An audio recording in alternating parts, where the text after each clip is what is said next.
Jnana becomes very simple to hold on.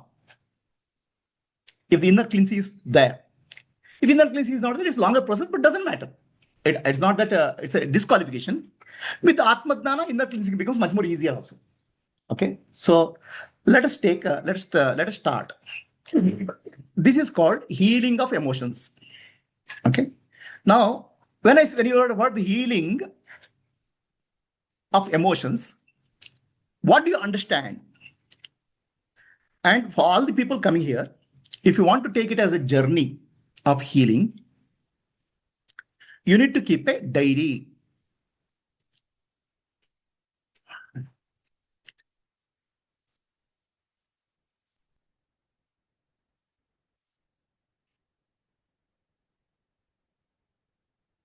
The diary I call as Swadhyaya diary. Swadhyaya is self-awareness. It's a practice, spiritual practice, self-awareness. In the diary, do not write, I went for a movie, I had a cup of coffee. Okay, all those things are not important. Swadhyaya diary is about understanding and becoming aware of your inner states, your emotional states, your thinking process, your patterns of living. So Swadhyaya is being aware, becoming more aware about yourself. It's not about what you do, it's about what you are. Okay, so it's recommended practice that as you do this, keep a Swadhyaya diary. Definitely you start seeing an improvement that gives a confidence. That's why Swadhyaya diary is important. So let us understand what is healing. Okay, I would like.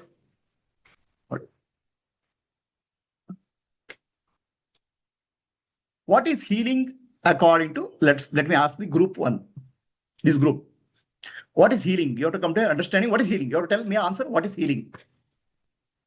So, coming out of pain. Coming out of pain. Coming out of pain doesn't require healing. Because pain will come and go. Pain is temporary. Pain doesn't require healing. Because pain is momentary. Hurt requires healing. Okay? There's a difference between the pain and the hurt. The pain, when it becomes hurt, it requires healing. Pain itself doesn't require healing. Is the difference clear to her? What is the difference between pain and hurt? Let's say, this group? This group has a specialist also. Okay. What is the difference between pain and hurt?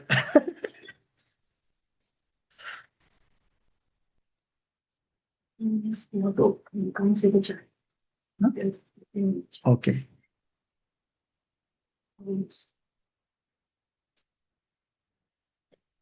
What is the difference between pain and hurt? So what is healing for you? Pain is a result of hurt. Pain is a result of hurt, but hurt is a result of pain. The other way. Anybody can say here, please raise your hand. What is the difference between pain and hurt? Pain, the sensation, and hurt, the perception. Pain is a sensation, hurt is the perception. One way is correct. Okay. So, pain is momentary. It's physical or psychological. Somebody hits you. There's a pain in the body, physical. Okay. Hurt is if you constantly remember that. You create a physical pain or psychological pain into a long-lasting pain. It's called hurt. Suppose I call you as a donkey. It hurts, it pains because you know you are a donkey. But you start denying, I'm not donkey. How can you call me a donkey? How can Prabhuji call me a donkey? So next 20 years, you keep on cursing Prabhuji. That is called hurt. It doesn't hurt Prabhuji, it hurts you. So is the difference between pain and hurt is clear to you? The pain is physiological or psychological momentarily. Okay. But hurt is psychological. Any small pain can be converted to hurt. Right? Is it clear to all? Now, please open your diary and write a big hurt in your life. Big hurt, you have come here for don't have to show to me, okay? Don't show to anybody, including your friends. But what is the hurt you are trying to heal?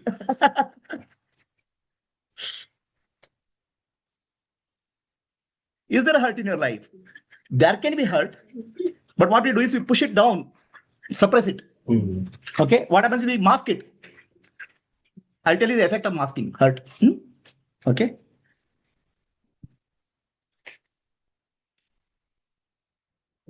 So losing someone very early can also be hurt. It's a pain. Pain. Remember, the person crying every day is hurt. Yeah. So losing somebody in life, either death or a breakup, is a pain. Definitely pain for anybody. Okay. But if I keep on remember that, every day I try for next 20 years of my life, the 20 years, the pain has become hurt. It's like a wound is there. Injury is there. If I keep on scratching injury every day, it becomes a pestering wound. So we are here not about pain, we are here about hurt. So everybody completed. Please, on the people on the Zoom also, take a diary and write what is the hurt, big hurt in your life. Write 1, 2, 3. I know 20 are there.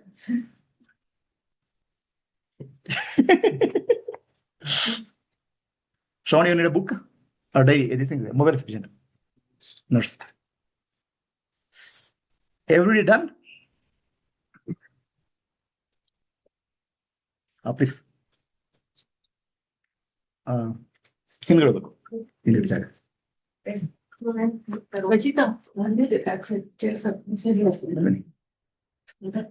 So, okay. See, you don't have to think too much, okay? Hurt in your life is very top of the mind, actually. Nothing, everything else will be bottom. If toothache is there, what you ask, toothache is there, immediately will come because the pain is very, right? Okay, now I will ask,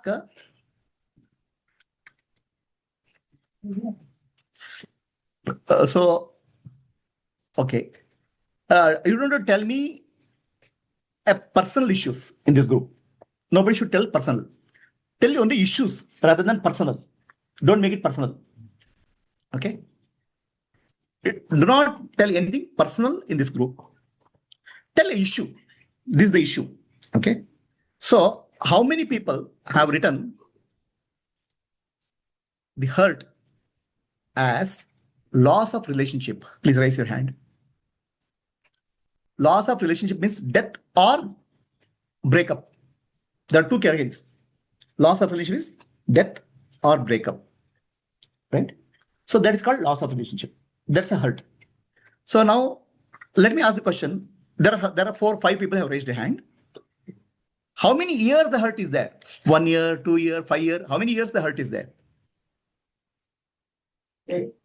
Yeah. 10 years. 10 years hurt is there. So that's called hurt. It can go many more times. We don't have to retain that hurt. We have to get rid of that. Pain is pain.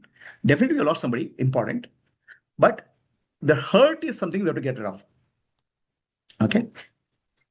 So how many people have written loss of money as a hurt?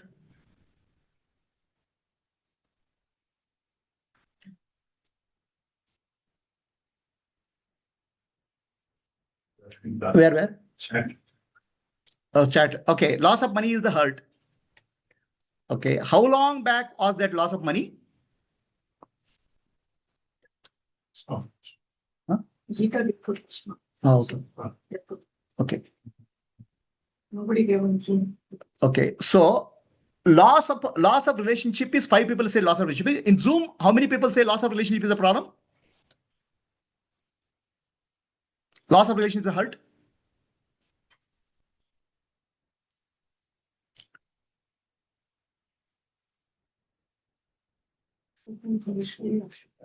So Gita is for 8 months. Okay. Fine. Loss of relationship is first, I think, which is the biggest hurt we have in life? Relationships or money? Relationship is a bigger hurt. Money comes second. Then what is the other hurt which you have in life? Here, everybody seems to have no, but everybody seems to have problem with money. You must have a lot of money, I think. All rich people have come to this class. Very good. So money is not at all important. Okay. Then what else category is then hurt? Health. Health is a hurt or problem? Problem. See, health, if let's say you have diabetes, it problem continues. But diabetes becomes an anxiety, panic, it becomes hurt. Having health problem is not a problem because the body has a problem. But worrying about that is a problem. Worrying about the health is the hurt. So somebody said health is a problem. Gomati said, and people sitting here said health is a problem. Health is the nature of the body. You cannot do anything about it. Maybe you take a medicine. But worrying about it, crying over it, feeling anxious about it, feeling panic about it is a hurt.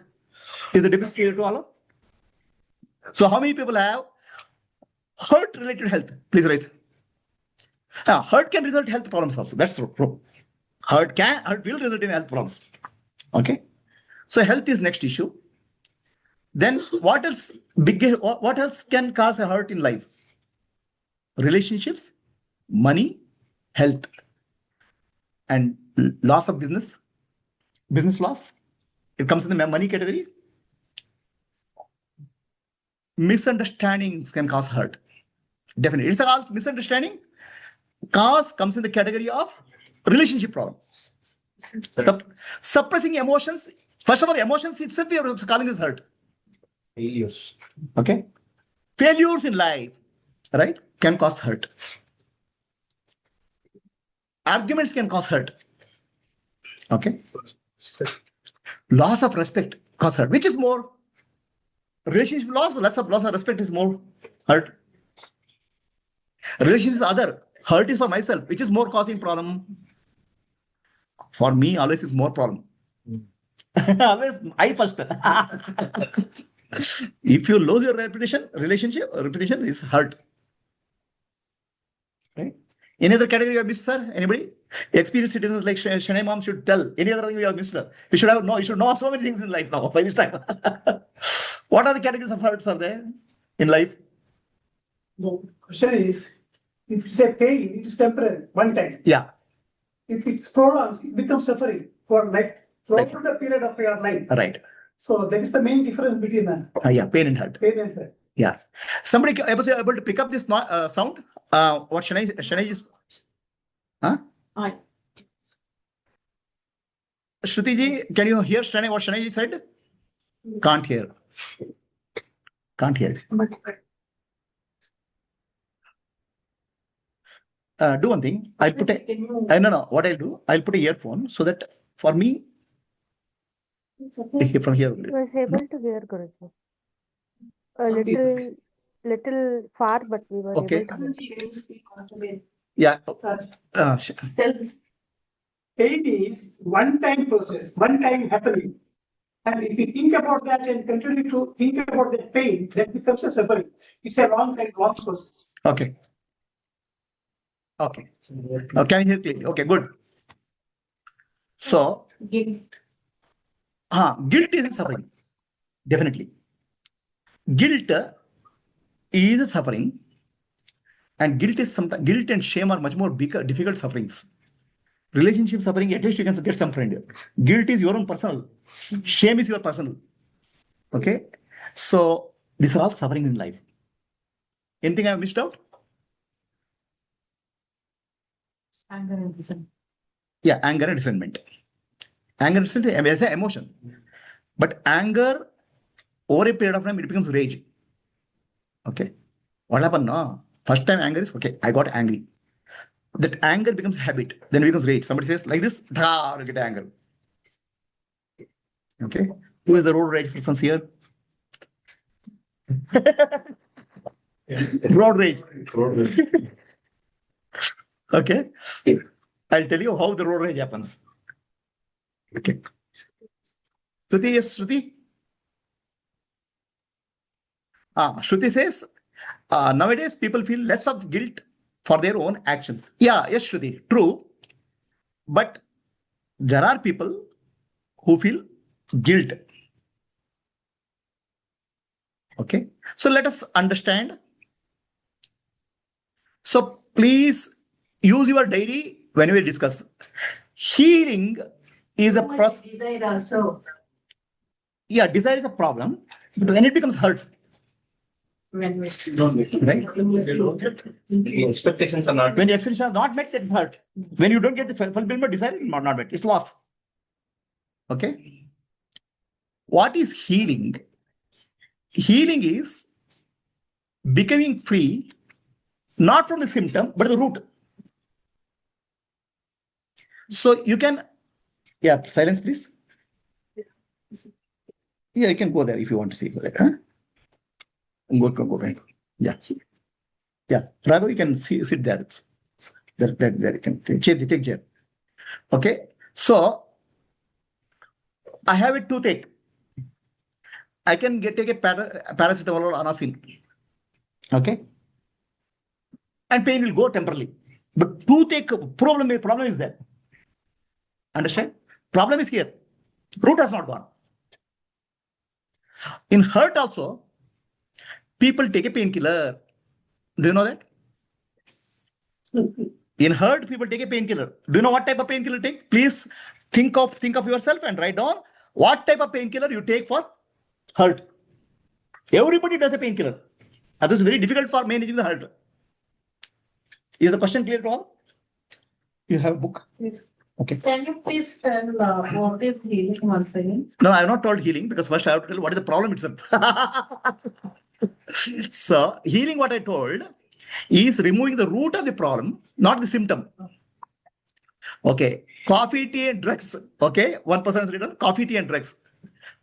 Oh, another said, okay, attending my classes. Okay.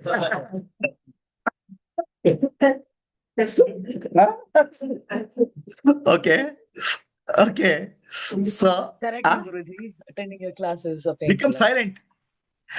Becoming silent is not, it doesn't solve the problem. It actually is causing the way to cause hurt to somebody.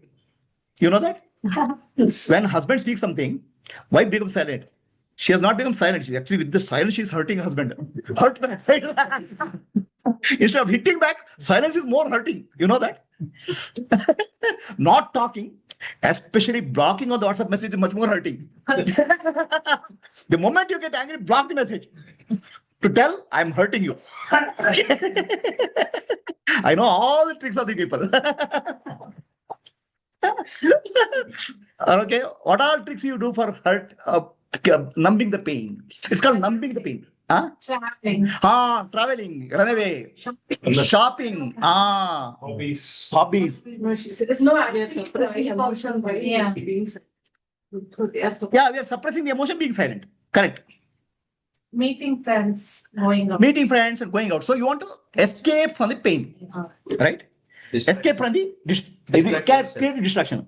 People become drug addicts. People become workaholics. Okay, they work 10 hours, 20. Oh, what a great person. He's working 600 hours per week.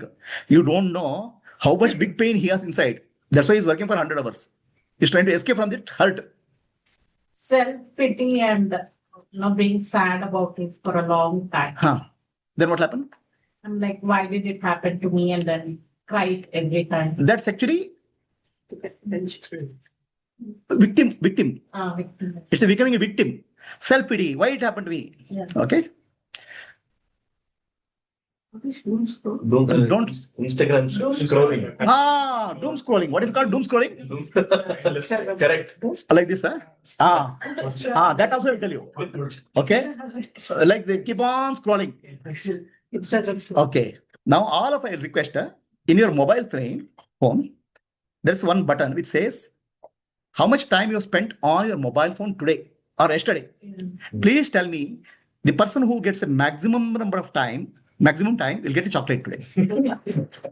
There are so many computers here.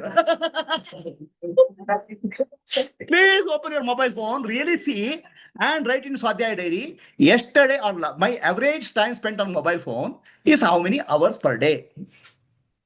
Seriously. Because that's the biggest way of escapism. That's right. Okay. So on the minimum 3 to 4 hours, wow. Minimum 3 to 4 hours. Screen time, how much? Screen time. This is actually the modern way of escaping from suffering. 3 hours, 22 minutes. Wow, great.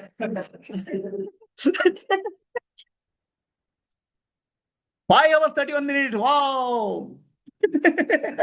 Preeta, how much? 3 hours. Okay. 5 hours. Mine is 5 hours, but my daughter has used. That means how much stress she has, you have to understand. Poor girl. 8 hours. 8 hours. 5 hours, 33 minutes. 5 hours, 3 minutes. Okay. What about yours? Friday.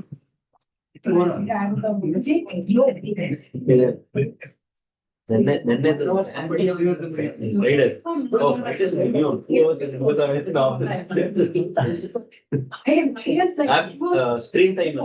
setting. I don't know.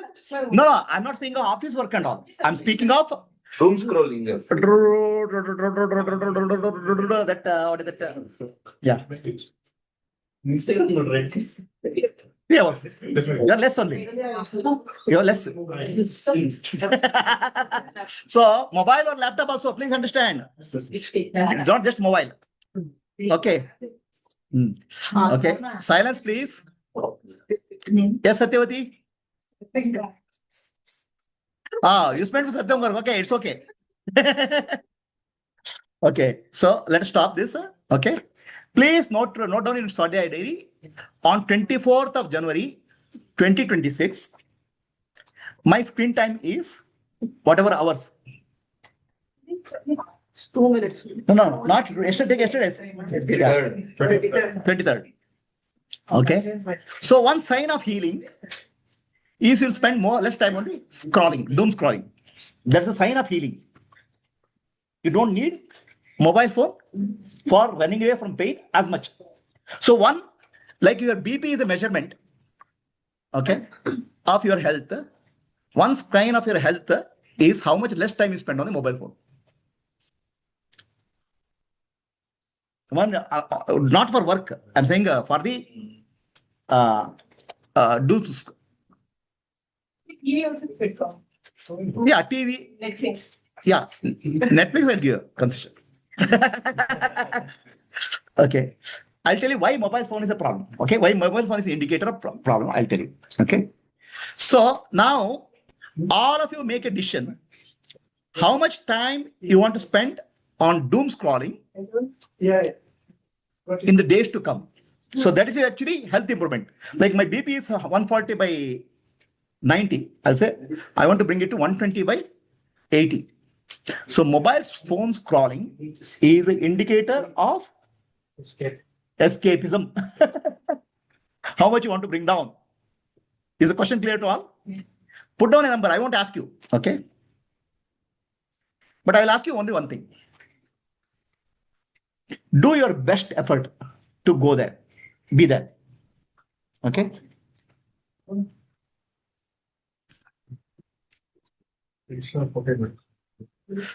So don't, or what is it? Maitri Prabhu, don't want doom scrolling. It is brain rotting time. Okay. So all of you can use the digital well-being lock to help yourself.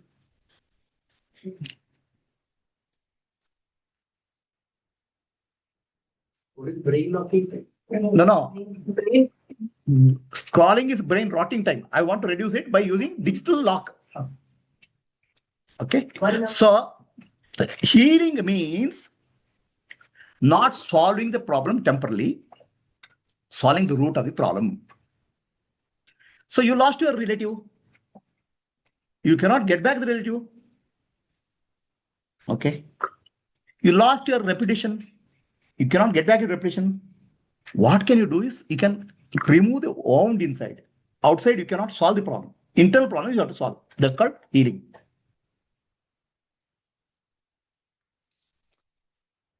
So many people say healing is imagining as calm and feeling better. You will feel calm and peaceful, but it won't happen overnight. You have to work for it. In the short run, in the healing, different emotions can come out. Whatever is suppressed may come out. Okay?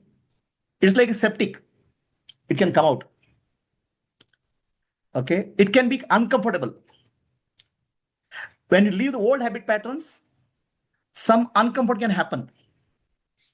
But you should be aware, this is a part of healing. The first thing is curse Guruji. Because of Guruji, I came here. This process of is causing problem. The whole point is healing, whatever your suppression will come out. That coming out, it'll come with, if you are able to be in awareness, it will not be hurting much. If you are unawareness, you'll get hurt more. Understand? And some relationships which are no longer required for your future evolution may drop also. Okay? It is not that in your life, what is not required for your evolution starts gradually dropping off without forcing. Many of times relationships are comfortable for us. Relationship, whatever you call as comfortable. Right? We get a comfort in the relationships. But many times the relationships are actually cause of a problem also. Some of those will drop off. I mean, I'm dependent on somebody and that person keeps on shouting at me, but still I am dependent on that person. Okay? I get hurt, but I'm afraid to let go of the person. Understand? And also, please understand that once you start healing, you may fall back also. No, I fell back. I mean, you may say your healing is about anger. You start calming down. Once you will get angry, don't get angry that you got angry. You don't get angry that you got angry. Just relax. This is all part of natural process of learning. Okay, it's like cycling. One day suddenly you can't start cycling.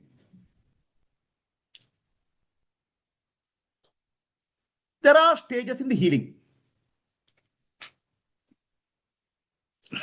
First is any time in life, hurt, shock. Why is it happening to me? Okay, I can't believe it is happening to me. Right? Does it happen in any problems? Relationships, anger, everywhere. We'll shock, deny it. Weight increase. I don't want to believe that. No. Weight increases. If the weight increases, some problem with the weighing machine. Change the weighing machine. After 2 the weighing machine, oh my God.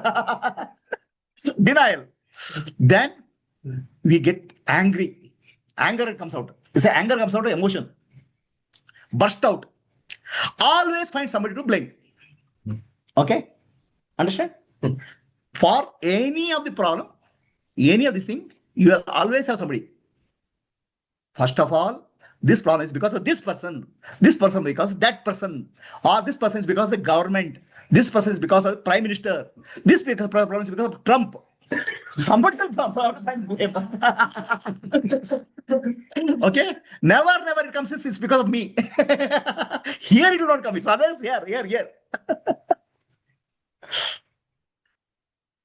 Always, one finger always points to somebody else. But I forgot, 3 fingers are pointing to me. So the healing is correcting these 3 fingers, not correcting the 1 finger.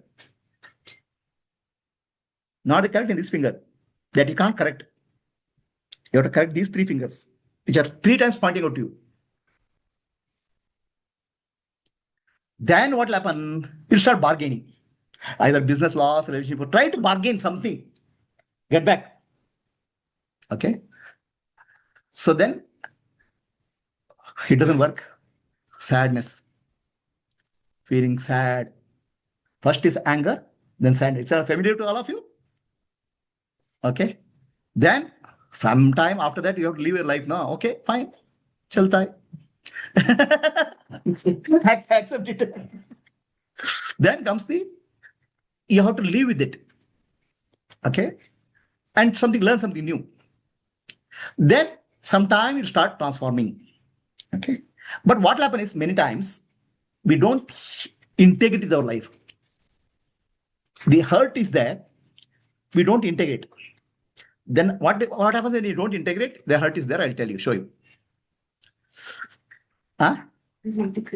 Integrate means accept it, learn from it, move on in life.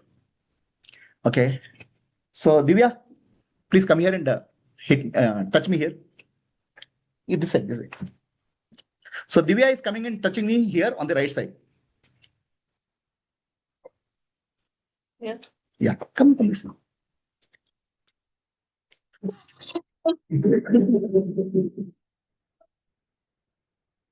What is me?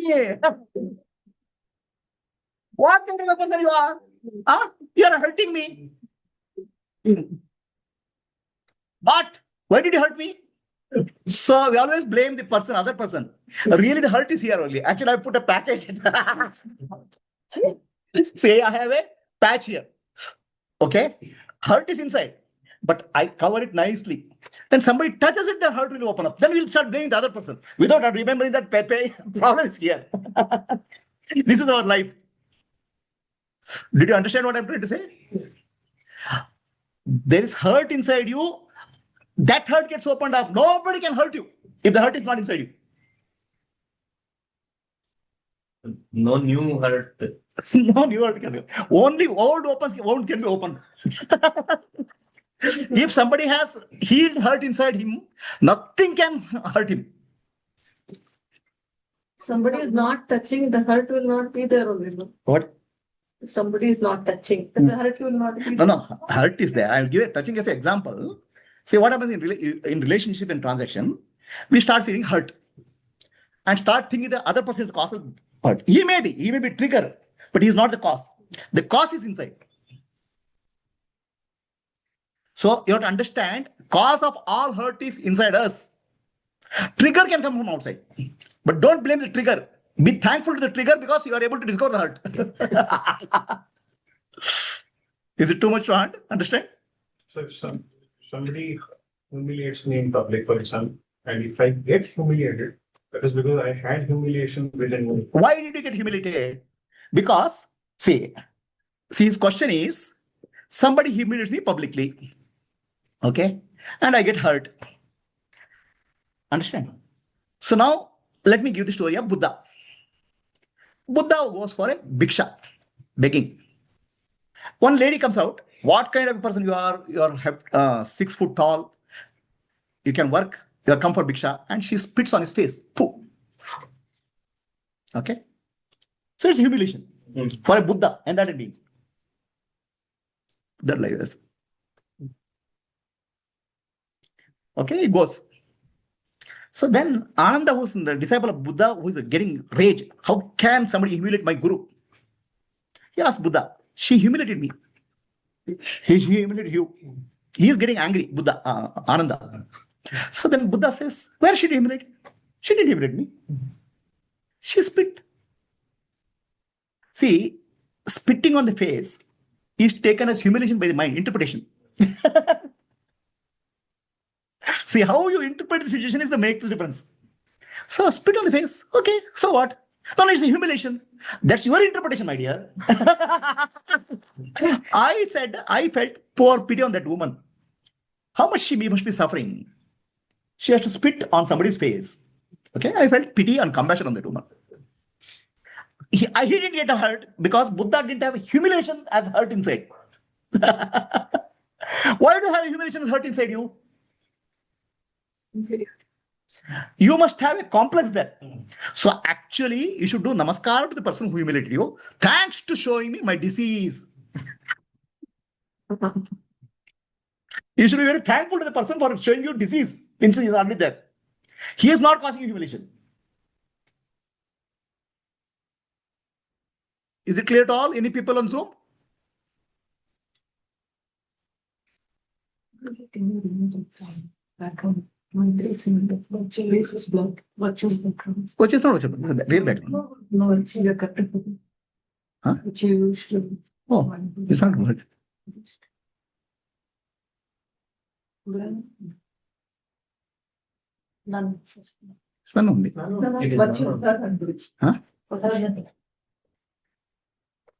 Yes. Virtual background? None. None. No. Ah, okay. So, is it clear to you? Nobody can hurt you if there is no hurt inside you.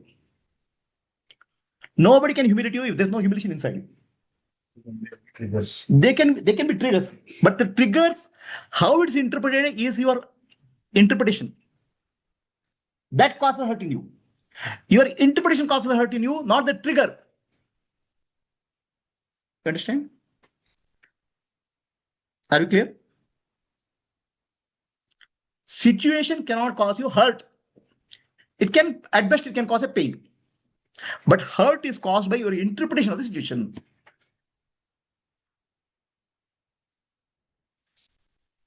But how do you address being vulnerable to the society? The same example of Buddha. So Buddha felt it was not an insult. But if I have 10 or 20 Anandas around me saying, oh, it is an insult, you're supposed to think of it as an insult. Okay. So, his question is, how do I live in the society? Buddha's disciple Ananda got angry. He has one Ananda, but I have 20 Anandas who will say you are humiliated. So, you have to find out real Anandas. Fake Anandas, don't go with them. You have to get a good company, which is an evolving company. Don't go for a company which is lower level. Always we have to aspire for a company which is more higher level of evolution rather than lower level of evolution. If you can get. Very, very difficult. Even if you pay money, you can't get it. If you pay money, only you'll get lower company. But that's the problem. So, always the company which you keep makes a difference. So, is the understanding clear to all of you? Trigger is a pointer, but hurt is from inside is coming, not from outside. Are we clear, all of you, on the Zoom? Somebody say yes, I will. Okay. Understood. Okay, let us go to the next point.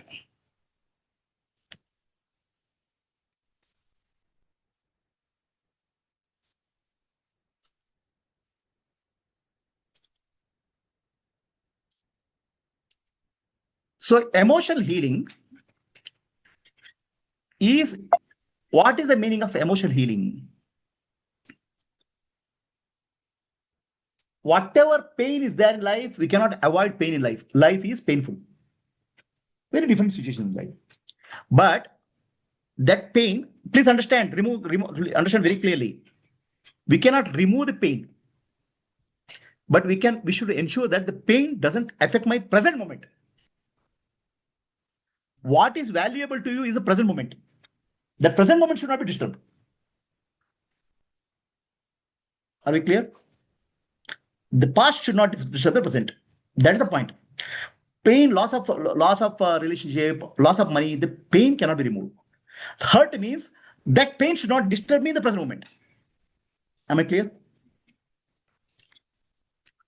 So emotion pain, what will happen to you?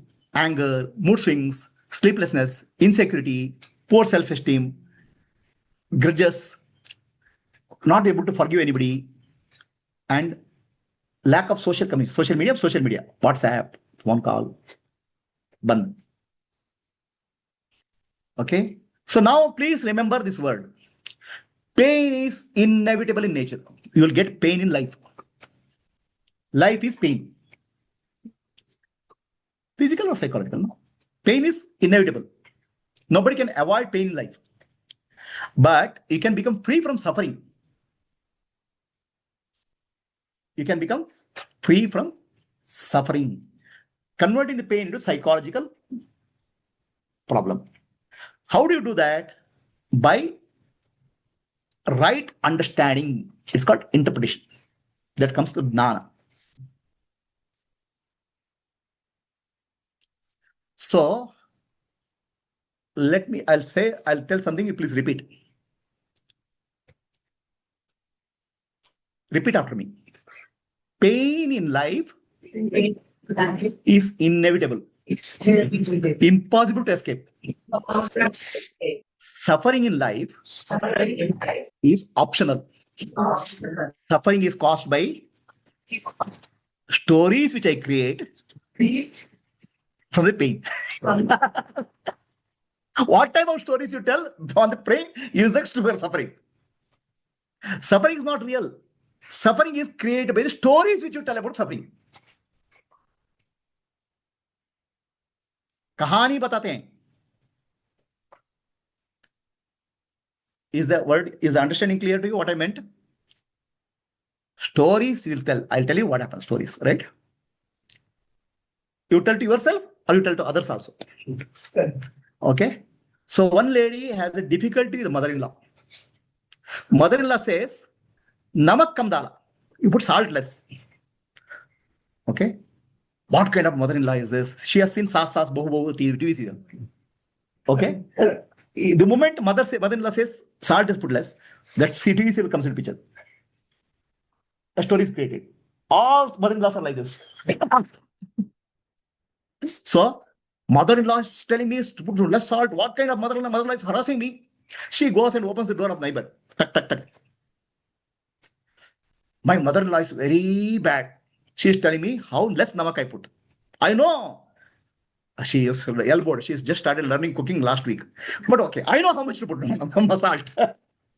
That lady says, yes, my mother-in-law is just like that. Now, instead of one mother-in-law, two mother-in-law problems has come. One story, TV serial has become one story, and neighborhood story. Together, three stories have gone to head. So the stories which you create, you cause the hurt, not reality. And is it too much to say? Listen. Huh? Okay, now it is time to tell your story. Please write your story. Story I'm labeling or judging somebody. Labeling, judging, and creating a story. It's not real. It's not real. Supposing a teacher is constantly hurting the student because teacher comes with her own emotional baggage. So the student thinks that the teacher is not liking me. Is that my story? Nothing to do with her behavior. See, that's what I told you. Okay, the question here. A teacher is hurting student continuously. Okay? The student thinks that teacher doesn't like me. Yeah. Is it a bad behavior of the teacher? Right? No. You're No. saying teacher is I'm saying nothing to do with the teacher behavior. I am only creating a wrong story. No. Listen carefully. How did the story come in first place for me? See, listen carefully. Some change I'm seeing in the teacher. So the teacher is hurting me every day. Yeah, Okay. she humiliates. She puts No. me down before all the students. All those Which things. usually teachers should not do. I mean, is that teacher me? No.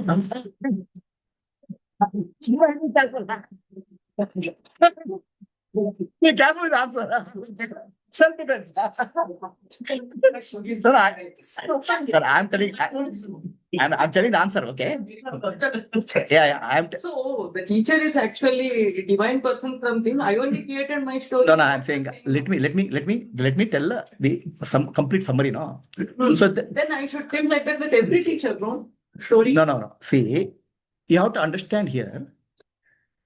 You have come to this class, which is spiritual class.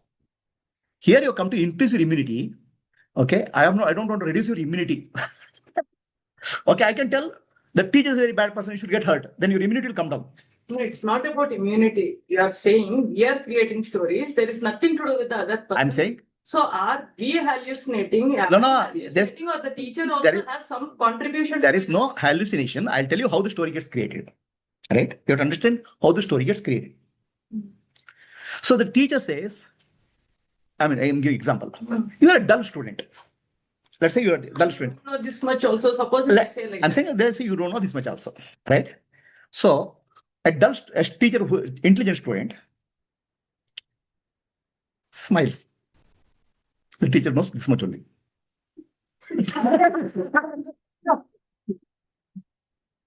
If you have still doubt that, if you have really doubt that I don't know this thing, then you get hurt.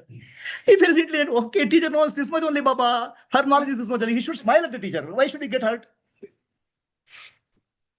That's what happens to our two kids here. Okay, if teacher says something, they'll smile. And mother is shouting at them, they smile because they know that mother is not. Why are you getting hurt? You tell me. No, you are talking case of an intelligent. No. Listen carefully. How it happened? Three levels, no. How the stories get created? I'll tell you. Okay, you apply the analogy. I won't give the exact situation. Okay. Somebody says you are a donkey. Okay, you are a donkey. Understand? Very in a publicly says you are a donkey. Mike. That's how 1 lakh people sitting. You say Mike donkey. It is hurting. It hurts. Yeah. Does it hurt? Not 1 person. 1 lakh people. It hurts. And newspaper also gets published. And social media also. Tuck. Somebody will send a shareable. You are getting donkey. Does it hurt? Why it's hurt? First thing is, you have to think that donkey is a lower level animal. If I think the donkey is an intelligent animal, I say, oh, he's calling me donkey. It's okay, right? You are associating donkey with the lower level animal. First thing. It's a psychological association.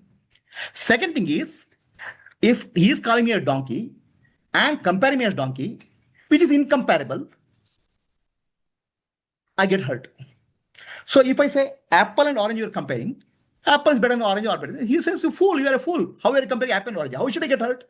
If you are calling me as a donkey. This is a student is correct because those are formative years. I'm saying. That is when the seed is put into the. No, that formative years only will correct come there. It comes any place. When I join a company. No. As a new person, somebody so every time you are saying I'm creating my own. No. Whether No. Listen carefully. all the other people are correct and. No. That is what I'm Listen carefully. Formative years, how the story forms, I'll tell later. This is you are already in a deformative age. You have crossed the formative age. I'm telling you how to handle the formative years story creation. I'm telling. Right now, I'm telling people who are at the level, who have crossed that level. So, is it like there is nothing to do with the other person's behavior? It's I'm saying. own stories. I'm saying. The stories. Story come in the first place. The formative year, something happens in your life that I'm going to take up. That formative year for both the formation for understanding life. What happens in the formative year? How to get rid of that? I'll come take up. Now I'm telling you everything what happens in formative year and subsequently what happens effectively. I'm telling. I'm talking to adults now. Okay, so adults, we should understand. We should not get hurt. There's a hurt inside me, formative years somewhere. That hurt I have to get rid of. That's the understanding we have to get. That's what spiritual journey is about. Are we clear? This happens in case of adults also. I just took a student and teacher. No. Adults only get hurt, yeah. Because they are not adults. They're kids. So I'm telling you, there's a story inside me. The story gets built up and get hurt. Maitri says something. Formative age affects the adult age and has too deep integrated. Correct. Maitri, you are right. Formative years affects the next level.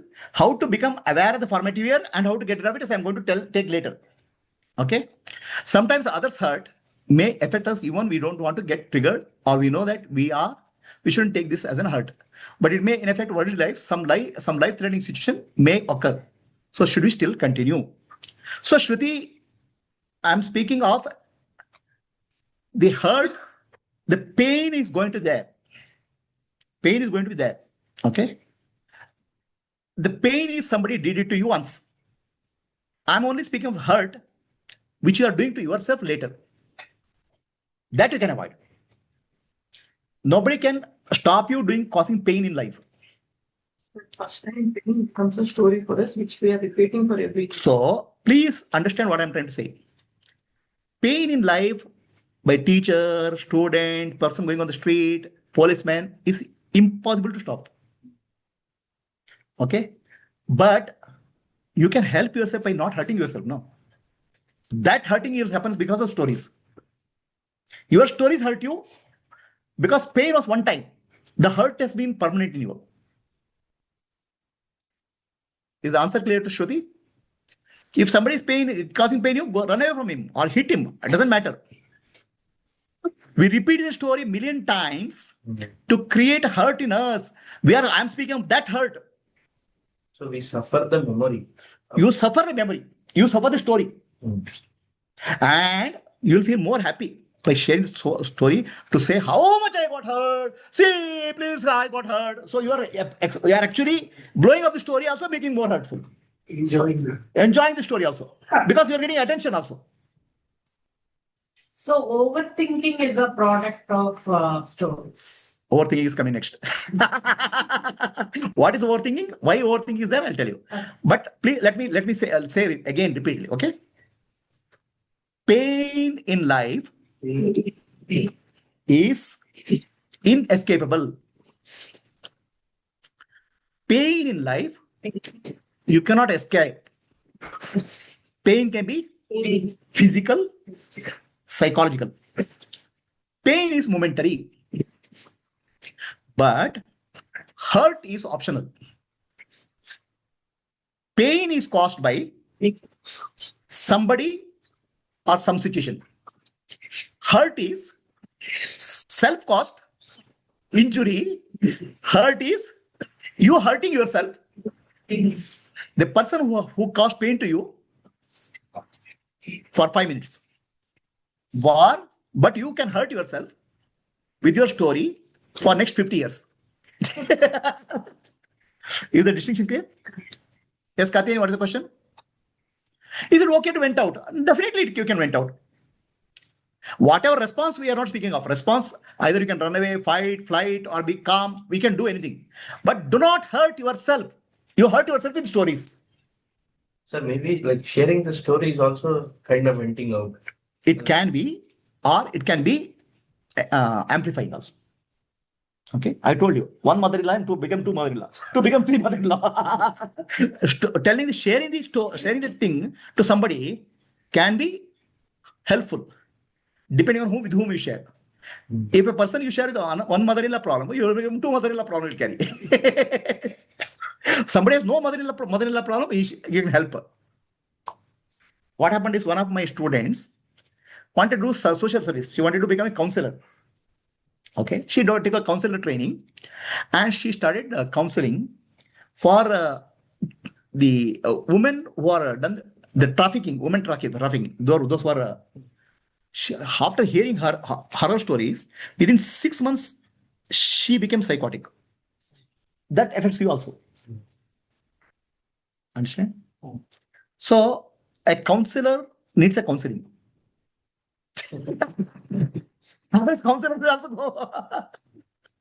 So, whatever is with whom you share the story, depending on that, it can be helpful or it can cause a problem. Just sharing doesn't solve the problem many times. It can create more problems. It can amplify your story, depending on with whom your story. Right? You said, this person told me that was your friend. Yes, all bosses are like this only. He tells you this experience. Then your story gets amplified. Understand? You have to get it out. How do you get it out without getting amplified? So I'm trying to address. Is it clear at all? And sometimes we also feel happy if the other person also has the same problem. No, you feel more happy if other person also has the same problem. So when you tell the story, you are amplifying the story many times. So actually you are scratching around again and again. How many people have done this here? Experience of this, what I said?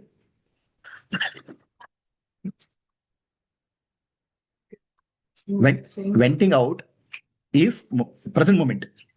Hurting is future. See, she caused me pain here. It's over. Moment. I shouted her, venting out. Then she went out. What, Divya? You hurt me. Half an hour back. Now she is hurting. That's not hurting myself. Venting out, when she hit me, I shouted. That's venting out. Okay? But hurting is renting it out. Hurting is rent out for next 10 years. Next 10 years, I don't want to see your face. You hurt me. That's the story. Can you ask? Okay. Is there really hurt or not? No. I want to tell my real part. Okay. So for people who hurt one time, right, it's easy that one night and then next day you're back to normal. But when a person At least for me, my mother-in-law is in the house. I don't have any other mother-in-law house. My mother-in-law doesn't allow me to get into the kitchen. Okay. Coffee you want, take. Tea you want, take. You don't come. Sure. But So let us give a big round of applause for mother-in-law. Such a great mother-in-law you have. seriously, I was praying, Appa, I don't want to work much, but this much of sitting also I don't want. I want to. See, how many people, she has done many lifetimes of punya, but a mother-in-law who doesn't allow her into kitchen. So the situation you can take it this way, okay? How interpretation, okay? Interpretation, mother-in-law doesn't like me, she doesn't allow me to come into kitchen. No, she doesn't allow anyone. I'm saying she doesn't like me. Okay, let's take that. Huh? That's why she doesn't, then I get hurt. She doesn't like me. I'm such a nice daughter-in-law. See, I have such a beautiful face. Your son-in-law fell for me. Your son fell for me. Okay, you can take that way. Okay, take it. Or you can say, such a great mother-in-law. She has so much of concern for my daughter-in-law. She doesn't allow me to touch anything in the kitchen. Depending on how you take it, it becomes, you don't have hurt actually. No, I want to make a nice coffee for myself. I don't like her. I want to make a nice cup of coffee. So then bring a coffee vending machine, keep it on a table. Okay. Huh? She's suffering then. She's not suffering. Go buy a coffee, no? Make a coffee machine. No, I need some freedom in the house. Yeah. But sometimes good things come in a little bit bad packaging. Doesn't matter, no? Why worry too much of packaging? Okay, ultimately, I think our interpretation makes our hurting. Our interpretation, our story creates hurt. Pain is momentary. Okay, so now with this understanding, please round down how many years you are carrying your stories and hurt in your life. The person, the maximum number of years carrying the hurt, get a chocolate, Cadbury chocolate. Such a capability to carry a hurt for 10 years, 15 years. How can you? Hurt means you drop it and go. You are not dropping it and go because you are creating hurt and you are enjoying that hurt by telling the story. Why you will enjoy, I'll tell you. You want to know why we enjoy it? I'll tell you why you enjoy it. That also I have answer. Her question of overthinking also answer. All your question before you came, I have the answer. Okay, it's 10:45. Anybody wants a break? Biological break? I don't want somebody to. Okay, we'll give 10 minutes break. Okay. Anybody wants or don't want? I want. Okay. So you want to put some display something here? Correct. But for me, it says she's an old lady and I Change what you can. Okay? Change what you can. Huh. So you gave an example of counselor, right? Like she was listening for 6 months and then she was like she underwent her whole brain. So that whatever she underwent, was it already there which got triggered? Yes. Or is it like Yeah. So the question here, which she's asking, the counselor did a counseling and went for counseling others who are suffering. But after some time, she got into problem. yeah. So was there suffering inside her? Yeah. It was 100% there. A person who can counsel others should be very spiritually highly evolved. He should be clean inside. If he is not, the disease will come to him. Like spiritual evolution means immunity is built up. If immunity is weak, he'll get it. That's why many counselors will have counselors for themselves also. It's typically the situation. Otherwise, they will have also difficulty. Close the door, please. Silence.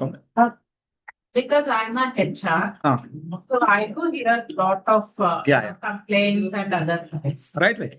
And once it got affected, like. Once it happened? But it was very temporary. Yeah. Silence, please. Can you start? So the question asked here. Yes. Silence. The question asked is, the counselor who was counseling others got into depression, hearing the stories of people. Then the counselor came to me. Then I helped her to come out of the problems. So please understand, a healing profession whether it's a doctor or a healer, is a spiritual process. Somebody who has evolved can handle the lower level challenges. Others, he'll also get, his immunity will be weak. He will get into trouble. So many counselors I know, they will have a counselor whom they can go and share. They try to get out of their suffering. A counselor job, healer job, actually the people who are in the healing process, whether it's a counselor or teachers, they are on the spiritual path. The counseling is a mechanism for them. But if they have reached highest, there's no problem. If they have not reached highest, the process of counseling can affect them. And getting out of that effect also is a healing process. That's okay. Healing themselves. Okay. So I'm not discouraging people to become counselors. I'm saying counselors get affected by what they hear, and then they have to get counseled to get that suffering. In the process, they evolve. It's an evolution process. It's not a problem in the profession. So ChatGPT is a good concept. Basically, that is what is done, Guruji. For any counseling course, when we become a professional counselor, then we will have to have a supervision of ourselves. Yes, definitely. Otherwise, it will be affected. Transference will happen. Yeah. The other clients come and tell, that can happen. That can just be, maybe we just connect with our own. No, you will, unless you become enlightened, until you become enlightened fully. We must have the support of the other people. You need it. See, please understand, I'm not discouraging counseling profession. Counseling profession is a noble profession, very good profession. They are healers. But also to understand why they have become healers. They want to heal themselves. That's why they become healers. Oh. So the counseling is a mechanism to heal themselves. Okay. In the process, they'll get affected, they'll get counseled, then in the process, the internal evolution happens. That's why they become counselor. Counseling is noble profession. Very good profession. Okay. So now I'll come to the question which is raised by this lady. Okay. Both your daughters have ChatGPT answer. ChatGPT should replace the counselor. Okay. So let me summarize. Okay. Change what you can in life. If there's a bad relationship, every day you get hurt, drop the relationship, get out of it. Don't have to suffer. Any relationship, any situation which causes you pain, you don't have to endure it. Is that clear? Sometimes what happens? You cannot change. The situation is so rigid. Then you have to accept it. Accept it means, what is the meaning of acceptance? I'll tell later. It'll come down. What is the meaning of acceptance? Acceptance is not outer. Acceptance is internal. How internal acceptance happens, I'll take up later. So the summary is went out. If somebody is shouting, you shout back. Fight back. Or run away. Everything is acceptable. But don't carry that whole thing in your memory and hurt yourself and suffer the next 40 years of life. So here you have come here to become free from these sufferings. And hurting for next 40 years happens because of the stories which you create in your mind. Your memory is hurting you, not the situation. So coming back to your story, your question of some teacher was hurting a student, okay, saying that you are useless, right? You are useless, all those things. It hurts. It's painful. The student has the ability to go out of school.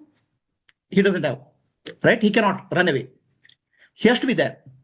Then he should learn the art of not taking it and causing a person suffering. Person suffering means next 50 years of life, he believes that he is a fool. He believes that he is useless and damages his life. That is what you have to teach a child. That's what a spiritual journey is about. Is the answer clear? There's no solution in life, right? There are situations who are very tough. So in her case, in one situation here, mother-in-law does not allow me inside. So I don't have freedom. Because I don't have freedom to get a cup of coffee. Simple. Drop the coffee. No, coffee is so important. Drop the mother-in-law. No, I can't do both. Because I get hurt. So problem is with you. Guilt. I go to Destiny and have coffee and come. So there's a solution also. Okay, let's go to. You can't go to Destiny, no. No? Every day you can't go to Destiny. Office also good filter coffee. How about food? Food I'm eating in office. So the real healing means there's a child inside all of us. This is what I call formative years, where as an adult you can handle some problems much more maturely. But the deep inside, the child inside us gets hurt in the formative years, in the later part. That hurt keeps coming up. So we are trying to heal the inner child. We are not healing the adult. The child inside the adult is what we are healing. That's the meaning of emotional healing. Okay. So the question here, somebody she's saying, time heals. Over a period of time, time heals. How many people agree with this? Please raise your hand. The answer is no. Time doesn't heal. What time does is that what memory is in the surface, it will go down and get buried deeper. It gets suppresses. The wound is inside. Time doesn't heal. Time buries the problem, okay, which can surface at any point of time later. Time has no ability to heal. What happens is that a big problem was there at one point of time. That problem gets buried. And later part of some other problems comes up. That becomes important. But doesn't mean the problem which is buried is healed. The wound is still there. The time doesn't heal. I don't agree with that. So it needs conscious attention and healing. Only awareness heals. Only consciousness heals. Time doesn't heal. Please note it down again if you want somebody. I'll say repeat. Time, repeat with me. Time does not heal. Time archives the problem. Okay? The wound remains. Only awareness, consciousness heals. Is that clear to all? What is the point of burying a problem? They'll come as ghosts. Suji, I have a question. New one. Where does confronting the hurt fit into this? Huh? So that. She conflict. Wait. Where is it? Where does confronting? Copy thing. Down. Easier to drop mother-in-law than confronting people. Where does confronting the hurt fit into? Where does the confronting the hurt fit into the? The question is, huh? For that mother-in-law case. Copy problem. I'm not speaking of confronting the hurt at all, no? There's no. Can she have a constructive conversation with the mother-in-law and solve it? Yeah, if we can. If you can have a constructive conversation with mother-in-law, you can solve. But a mother-in-law, you can't have conversation. Only you have to get lecture. Say that I would have told a solution. But I know. Mother-in-law, you can never have a conversation. Mother-in-law can have only lecture, one-way lecture. So confronting doesn't come at all. Okay. Time will only make people forget temporarily. Correct. Time is not healing depending on the memory, strength of hurt. For example, I was seriously hurt for not getting award in middle school. It does not bother me now. If I remember, that's okay. So in middle school, I got hurt because I didn't get a prize. At that time, it was hurting. Okay, but now it doesn't bother me because over a period of time, I understood that was not very valuable. So you're consciously reconciled with that. That's why it doesn't hurt you. You are able to consciously reconcile. That was not important. That time it is important because I've got bigger thing in life. I have got greater achievement. That small thing doesn't matter to me. So that way it is not time which has healed. Your consciousness and understanding has healed. Is it clear? Is it clear, Maitreyi? Suji, I have a question. But the reconciliation happens when time is given and understanding comes into play. That's right. Understanding and consciousness heals. But many people do not get the understanding. They keep on scratching the wound. That is called hurt. Understanding and consciousness is important. If understanding consciousness, the world doesn't hurt, there's no problem. Okay. Yeah, who has a question? Related to memory, suffering is because of memory most of the time. No, memory doesn't suffer. It's not because of memory. Constructing stories out of memory suffers suffering. Yeah. So that stories also will get faded off. For example, let's say I see an animal being killed in front of me. It will be there in my mind. I'll be memorizing it, and I'll suffer for let's say 1 week. But slowly it gets faded off. I feel again it is because of time. Which means again, if I see similar situation, again I will definitely go into that state. Correct. Because I'm again bringing it back. That is what is making me again suffer. Yeah. So the question here she's asking, I see an animal being killed. It causes pain. Definitely it causes pain. And I remember it for 1 week. After it goes back into memory, sometime the next animal comes again, that pain will appear. Right? So this I won't call it as, this actually calls compassion. The compassion, pain out of compassion will never be, anytime any animal getting killed, you'll have the pain. But hurt is different. The hurt here, I cannot do something for the animal, is the hurt. I'm helpless, is the hurt. Pain is not animal dying. I cannot do anything. Oh, I'm helpless, I'm hopeless, is the hurt. I have to do something about it, is the hurt. That will remain. So that's where one lady in California, she saw baby whales getting killed. The baby whales is a delicacy. Whales were killed and babies were taken from the womb and they were eating it. She was not able to stand it. Then she started a movement. One lady, a housewife, she started a movement to save the whales. She made so much of noise and protest that it became a worldwide movement. At least some ban happened on the whale killing, pregnant whale killing. Okay, so that happened.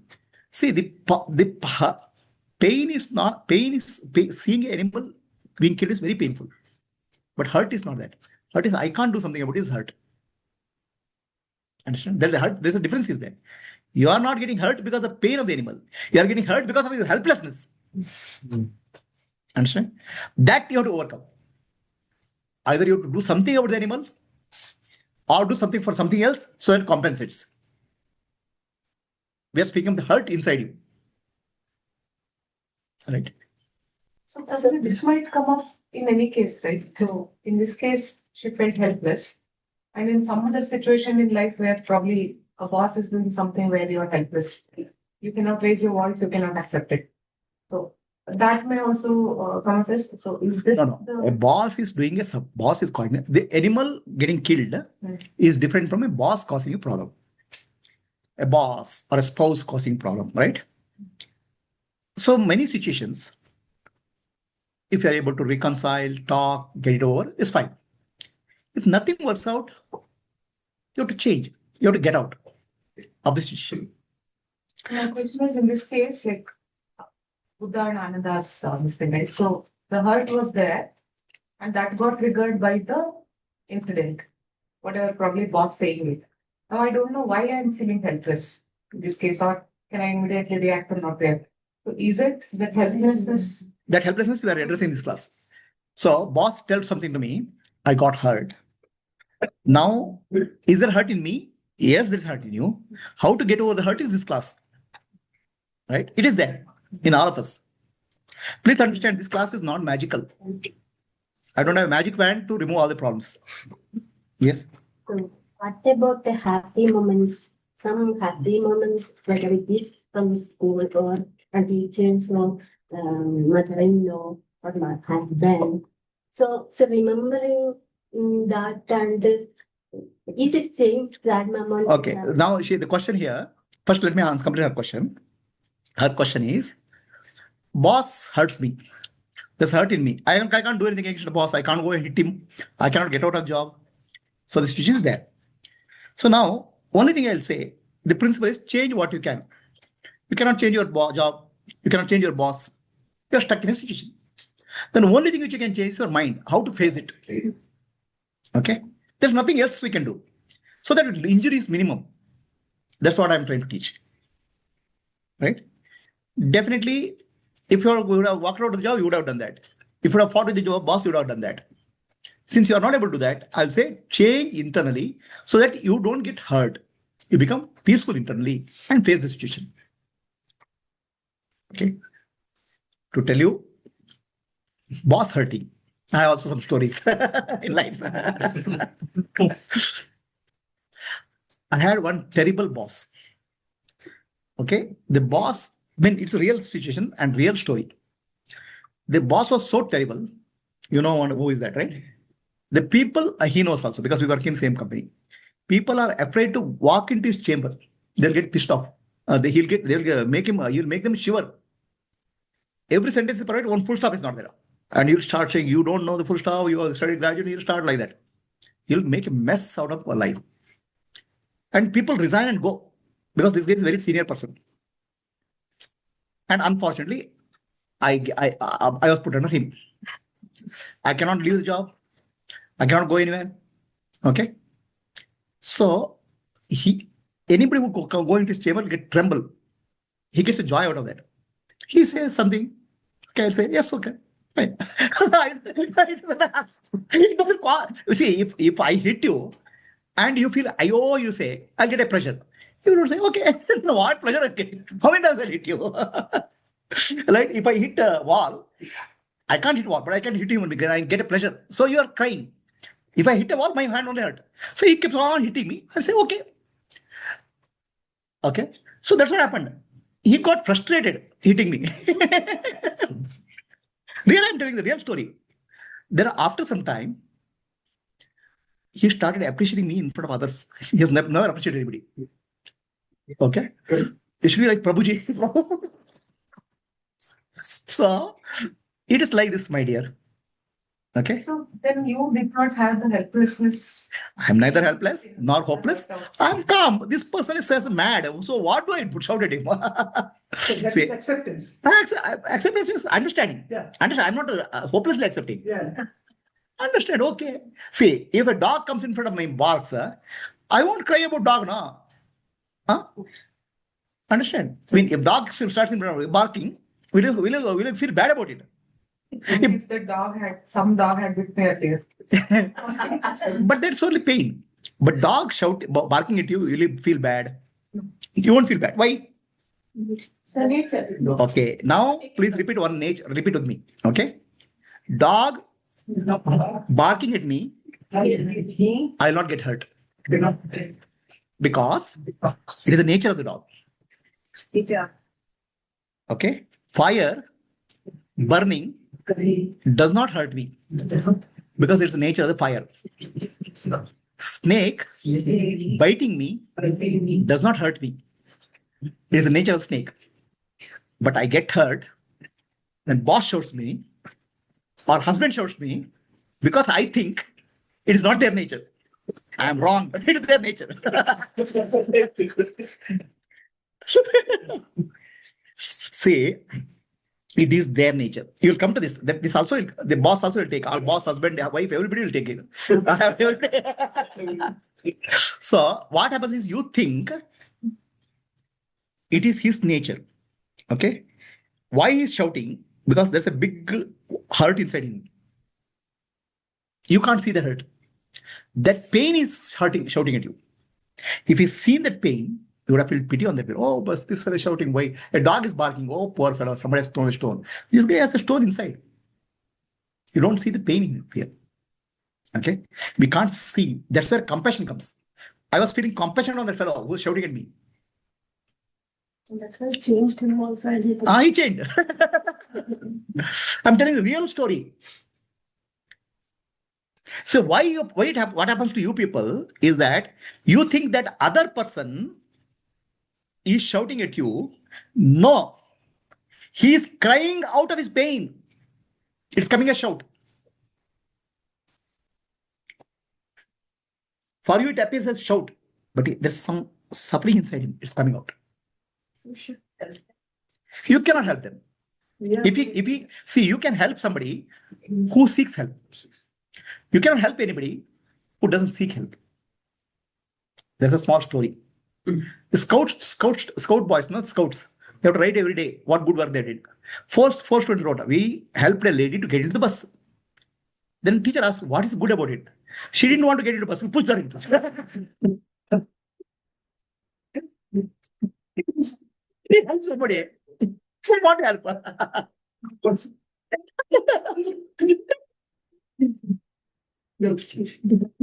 Understand? So did I answer your question? Okay. See, please understand. Anybody, any interaction in life, I will come to that later now. What interaction happens in interaction? In interaction, it's less about you, more about themselves. Okay. If you understand, the interaction is, it appears to be with you. Really, it's happening inside. You are able to see that and I take next classes. But for that, you have to come another 3-4 Saturdays. Okay. So coming to Preeta's question. The question is, there are sad things, there are joyful things in life, right? Joyful things in life. I went to some place, nice place. I met friends. I met this relative. Are all joyful moments. Okay. Now, the question is, what is the question subsequent to that?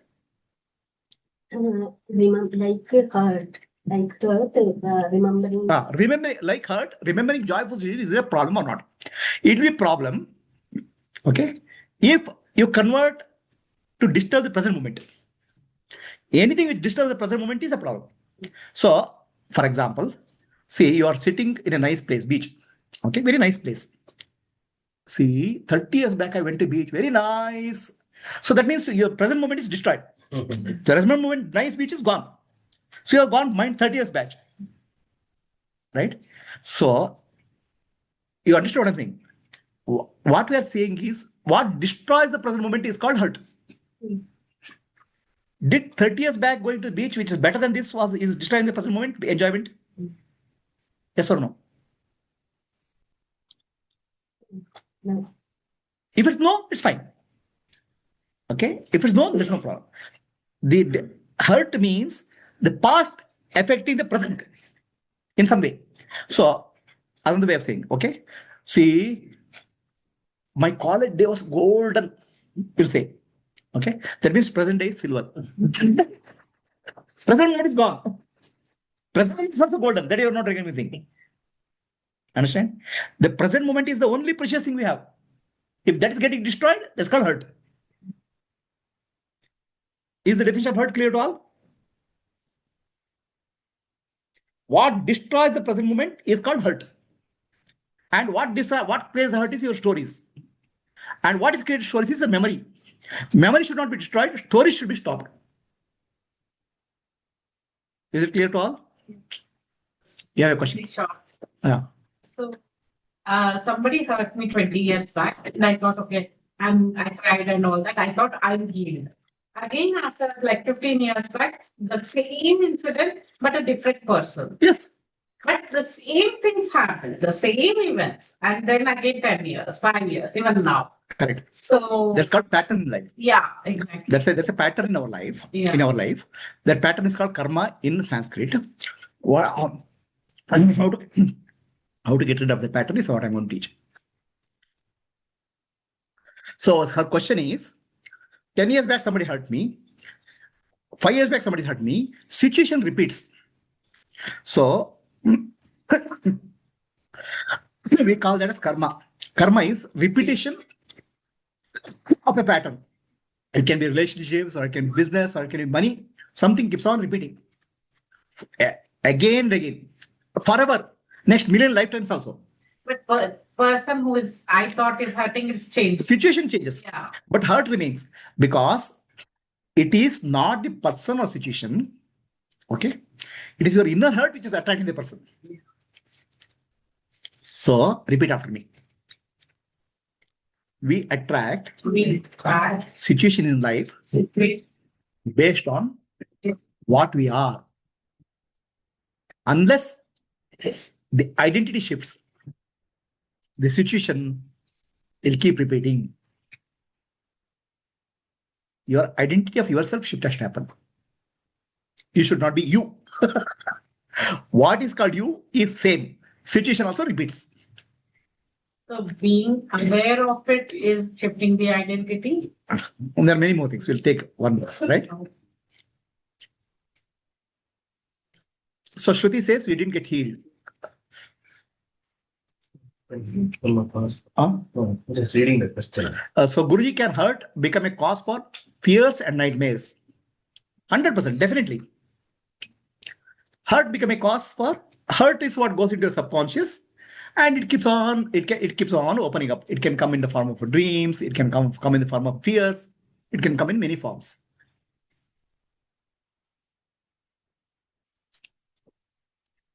So shall we go to next topic?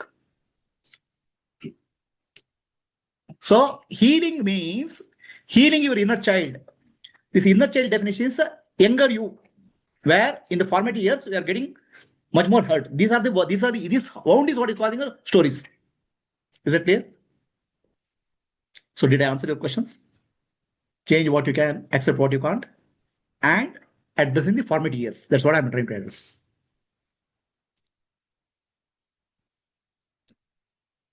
So Swami Vivekananda says, manifest the divinity within you, and everything will be harmoniously arranged around it. Repeat, manifest the divinity within you. Manifest the divinity within you. And everything will be harmoniously arranged within you, around you.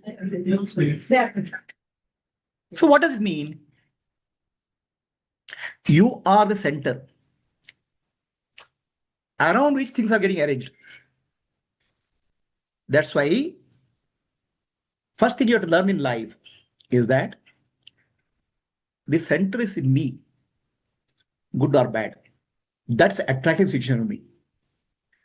Because the God is in you, divinity is in you. If you want to manifest divinity, you have to take responsibility, full thing has responsibility for life. You can't take partial responsibility. So good thing is in me, problems are because of that person. You are split. So good and problems are with that person. Okay. But you have to take full ownership of your life, then God comes into you. That's called accepting karma. The moment you shift responsibility, your mind is split. How do you transcend the mind which is split? How do you go beyond the mind which is split? You have to take total responsibility of your life. Or you give the total responsibility to God also. That's also okay. Entire thing is God. Or entire thing is Guruji. Fine. It's okay. Blame it on God. Blame it on Guruji. But then you should not cry. Because the moment you surrender, your mind will be full of peace. If the mind is not full of peace, then you are actually surrendered, but constantly you are seeking something which is not surrender. It's like either you take the blame or... See, there are only two things possible. Entire thing is because of God, good or bad, happiness or unhappiness, God. As whatever comes, I accept it. Then you are at peace. The moment you surrender, you are at peace. The moment you take responsibility, there also is peace. Because I am responsible. You are not responsible. If you are responsible, you become a slave. Okay? So either take a total responsibility, which is called Jnana Marga, either do total surrender, which is called Bhakti Marga. My problem is na ghar ka ghat ka. I can't do that. That is the problem. I cannot surrender fully, or I cannot respect responsibility. That's the problem. Stepping on two boats. Two boats, they don't work. If you want real mukti, either you do total surrender or total acceptance. Is it clear to all? Total surrender means what? God. Okay, anything happen in my life is God. And what do you mean by God? The God is infinite intelligence. I don't know how God thinks. But my mind says God has to think like this only. So my mind, small mind, will say God, start dictating God. It's like, I'm hungry. You are kind enough to give me dosa. What dosa you are giving? No, give me some masala dosa. You bring masala dosa. No, I want ghee masala dosa. No, this is not roasted properly. Roasted masala dosa. Like that, we have a complaint with God all the time. If you don't have any complaint with God, you are enlightened. If you don't have complaint with yourself, also you are enlightened. But we live in a complaint world. We are not compliant for the enlightenment. Neither here nor there. Why it's there? Why we are neither here nor there? This is called compliance. For compliance, it's like in as quality system, this is called compliance. If you are compliant, you are pass quality or fail quality. if you don't comply. The compliance requirement for enlightenment is either you total surrender, then nothing bothers you. Then you are peace. Total accept responsibility, then nothing bothers you. That's also peace. But the problem comes, I start finding somebody for blaming, some situation for finding fault. Then I'm not responsible. Then I'm not responsible. I cannot be infinite. I cannot be total. Is the compliance requirement clear for enlightenment? Now, what makes somebody non-compliant? Why? Why we can't take responsibility? Why we can't give responsibility to God? What is the problem? As you said, we want the desired outcome, and we try to control the situation. So we want a desired outcome, we want to control the situation. But problem to understand desired outcome is our mind is so tiny in the universe. We think something has to happen, but what is required for is something which is our mind cannot comprehend. That God knows. So disbelief when things don't work. Possible. But what has to work is your tiny mind. No, tiny mind is thinking this has to happen this way. But universal mind, God knows much more than you. See, it's like this, no? When you go to a surgeon, he says your toe has to be cut. Oh, surgeon is telling me toe has to be cut. What kind of surgeon is that? Surgeon knows if your toe is not cut, leg has to be cut. But you will cry for the toe. And you blame the surgeon also.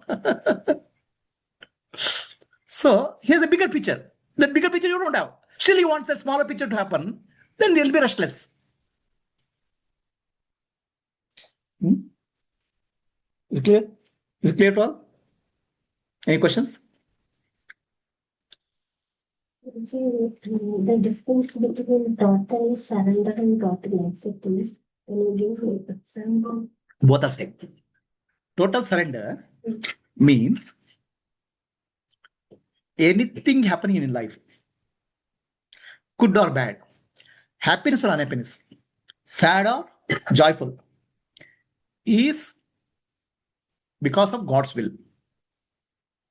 And in that God's will, something good for me is there, my evolution is there, which I don't know, because my mind is so small, I can't understand.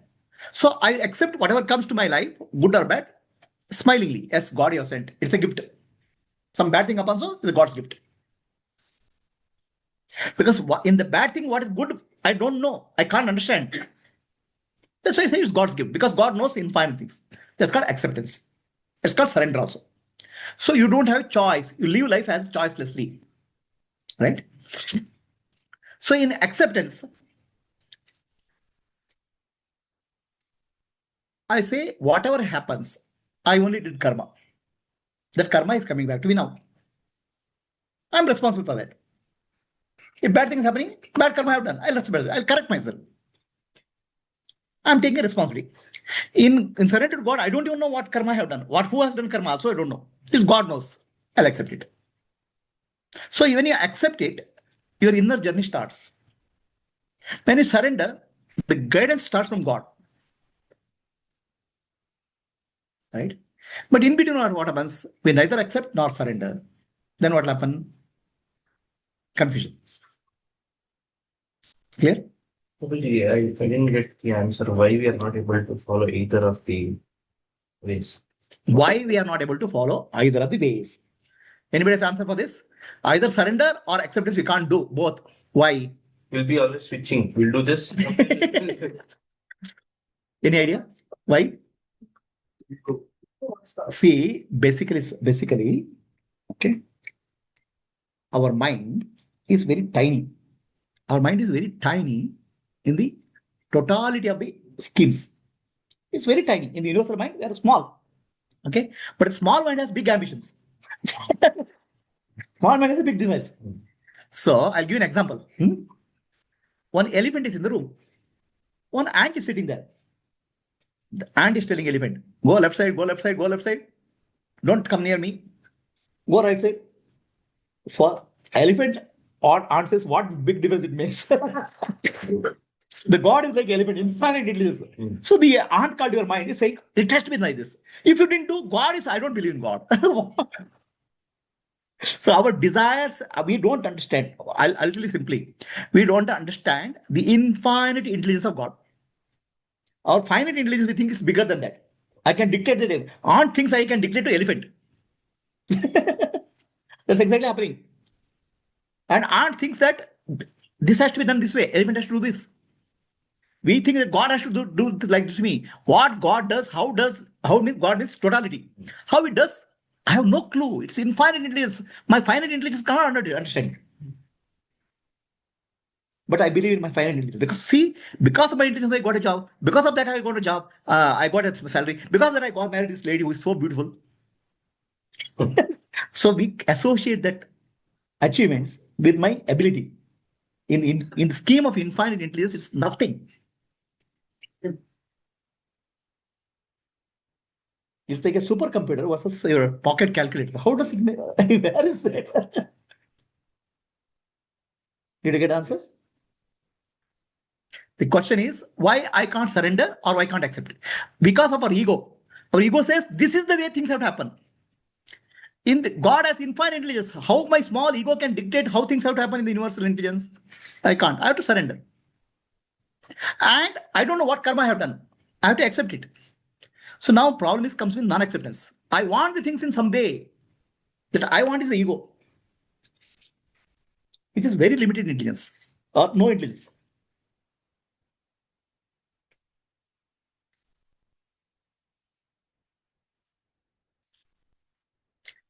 So Swami Vivekananda says, manifest the divinity within you and everything will be harmoniously arranged around you. Means once inside changes, outside changes. But all of us sitting here want outside to change to inside change, which is false. Okay. So if outside things are fine, I'll be fine inside. This is the false logic. In my dream, I saw a ghost. If ghost is not there, I'm peaceful. But a ghost came from your mind. Your inside, where did it come from? So outside situation there's nothing called outside. It is coming from your inside. That's what I'm trying to tell you. So I'll tell you a small story. One lady, she was working late in the night. She's walking in a Kaban Park. While going in Kaban Park, some big fellow is chasing her. She got scared, running. Nobody's there. A place comes, there's no light. She got scared. She collapses. And that fellow comes near her. Then lady is so scared. What will you do to me? Then lady says, you have to tell me, lady, because I'm your dream character. You have to tell me what I have to do now. Please understand, whatever is circumstance around you, whatever you're facing in life is a projection coming from your inside. You are thinking it's outside. That's where the whole problem is. Is it too much to accept? Good things I can ignore. These are only good things I did. Bad things that person did. Bad things. That's where I'm splitting the responsibility. Right? So good things I only did. Oh God, why did you do this to me? Bad things God has done to me. As if you have. Either you accept totally your responsibility or totally God's responsibility. But either way, you'll be free. Your problem is you can't. You're not able to ready. Neither for surrender nor for inquiry. Is it too much to ask? Then what will happen? Everything around you will get harmoniously arranged because inside you, you are not you, ego operating. It's a God operating.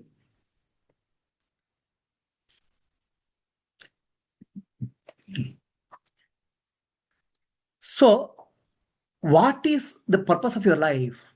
Why are you here? Can anybody tell me? Why are you people here? This healing of emotion and all blah, blah, blah. What is this? Why have people come here?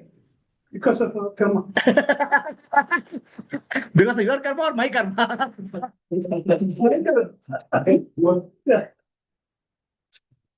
Huh?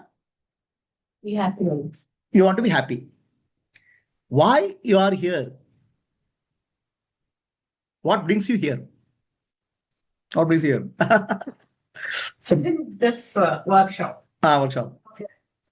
As I mean, to heal, to understand. Why do you want to heal? What are suffering? Why do you want to suffer? Why suffering is there? Because I have been hurt. Because I have been hurt puts the responsibility on somebody else. Okay, there's hurt inside me. I want to get rid of the hurt. The responsibility is you. Take responsibility for hurt. It's inside me. Accept it. Then your healing will be easier. Once you say disease is here, we are not ready to accept the disease. It's not a disease actually. I'm saying there's a suffering here. I want to get rid of suffering. Do not give anybody else that responsibility. Then what will happen? So I have a psychiatrist doctor. His name is very famous doctor in Bangalore. Okay. That doctor tells me one thing. He gets many patients. He says, so many patients come, but I can't help them. There are only 10% of patients says, doctor, I have a problem, please help me. 90% of patients say, these people who have brought me have a problem. I don't have a problem. Do you understand what I'm saying? So the correct way of saying is, I am hurt or I need healing. I am not hurt. Okay. First, let me make it very clear. Just repeat after me. Nanu, nanembudu, nanalla, ideha, manabuddhi, nanalla, sachidanandatma, shivanannani, shivoham, shivoham, shivoham. I have nothing to do with hurt. I cannot hurt me. Okay. So my problem is I'm identifying the hurt. That's the problem. You have come here to de-identify, drop the identification in the mind. That's the real healing. Others you could have wanted a psychological counselor. They'll give a nice workaround. Here you have to come here to address the root problem. Root problem is not the hurt. Root problem is identification with hurt. Are you clear?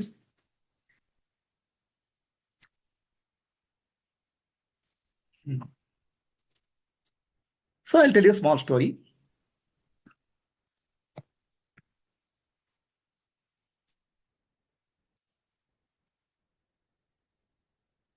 So can you see what can you see here?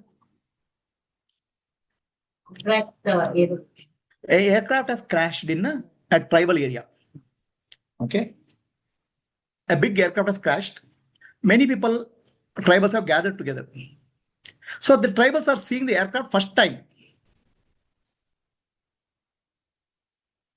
They don't know what is something has fallen from the sky. So some people got very excited. God from the sky has sent some special equipment to me. They bring a coconut and do puja for the aircraft. Okay. Some people don't understand what's happening. They go inside. So there's some water. They'll drink the water. Oh, the water has come from heaven.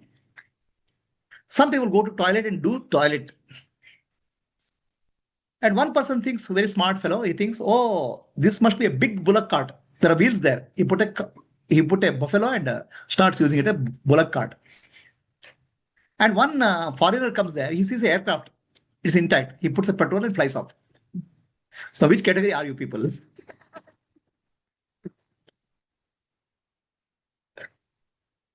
the question clear to you?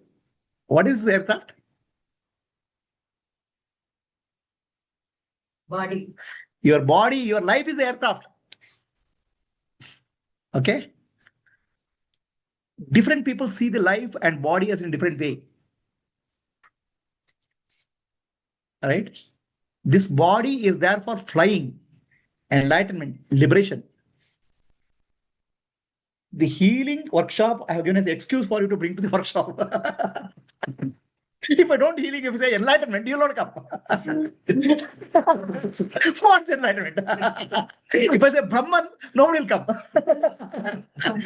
I have tried many classes I've done. So I have to give something which is attractive to you. So aircraft, if I say aircraft can fly, no. I can use it as a bullock cart, okay, I come. That's what you come here.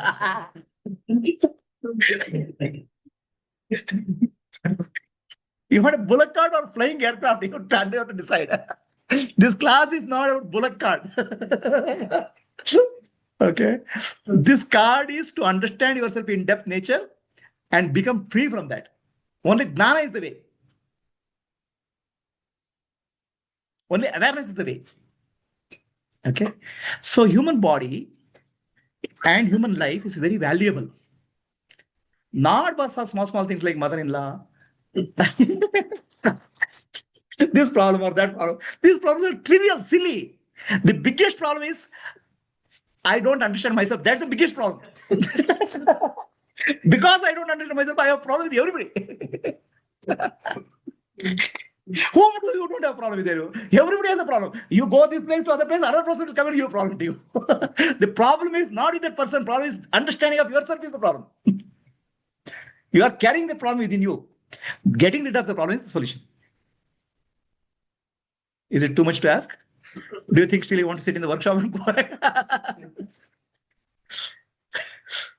This Gayatri is smiling? Not smiling. So the problem here, this workshop is about healing. That's only attraction kept for you people to understand, because that's only how you can understand. Real healing happens when you really understand yourself as divine nature. Understand? Bhavaroga. It's called Bhavaroga. Disease of existence. If I had said that I'll conduct a class about Brahman, 3 registrations.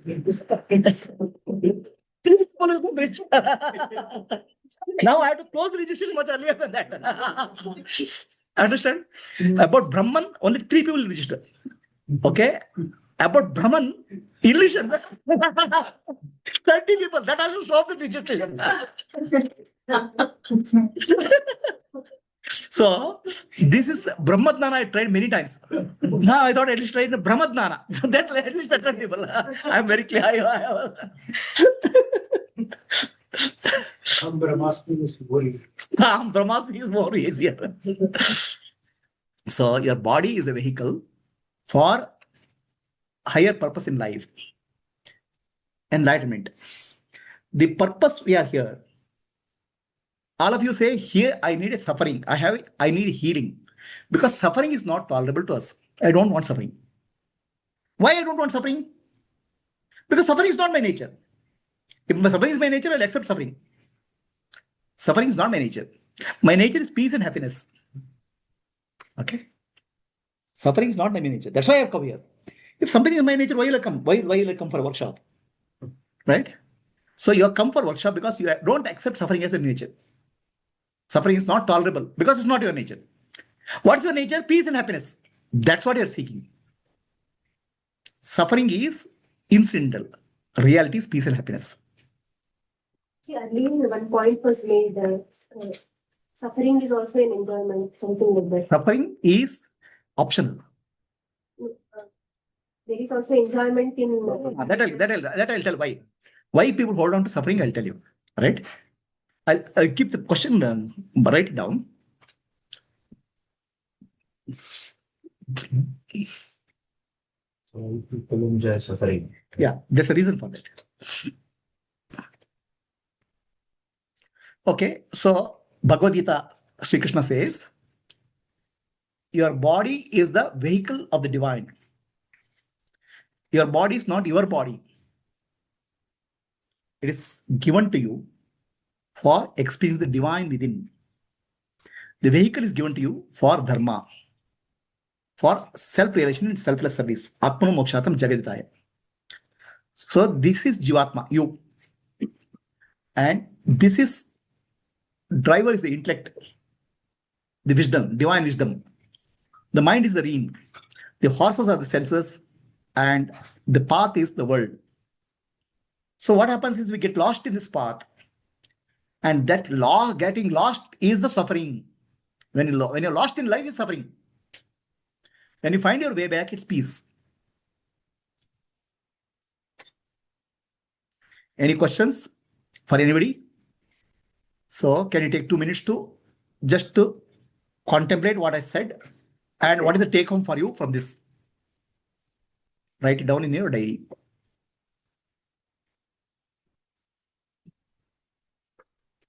what exactly is take home from here? I'll give banana, of course. What exactly take home from this small session? So, anybody on Zoom, any questions?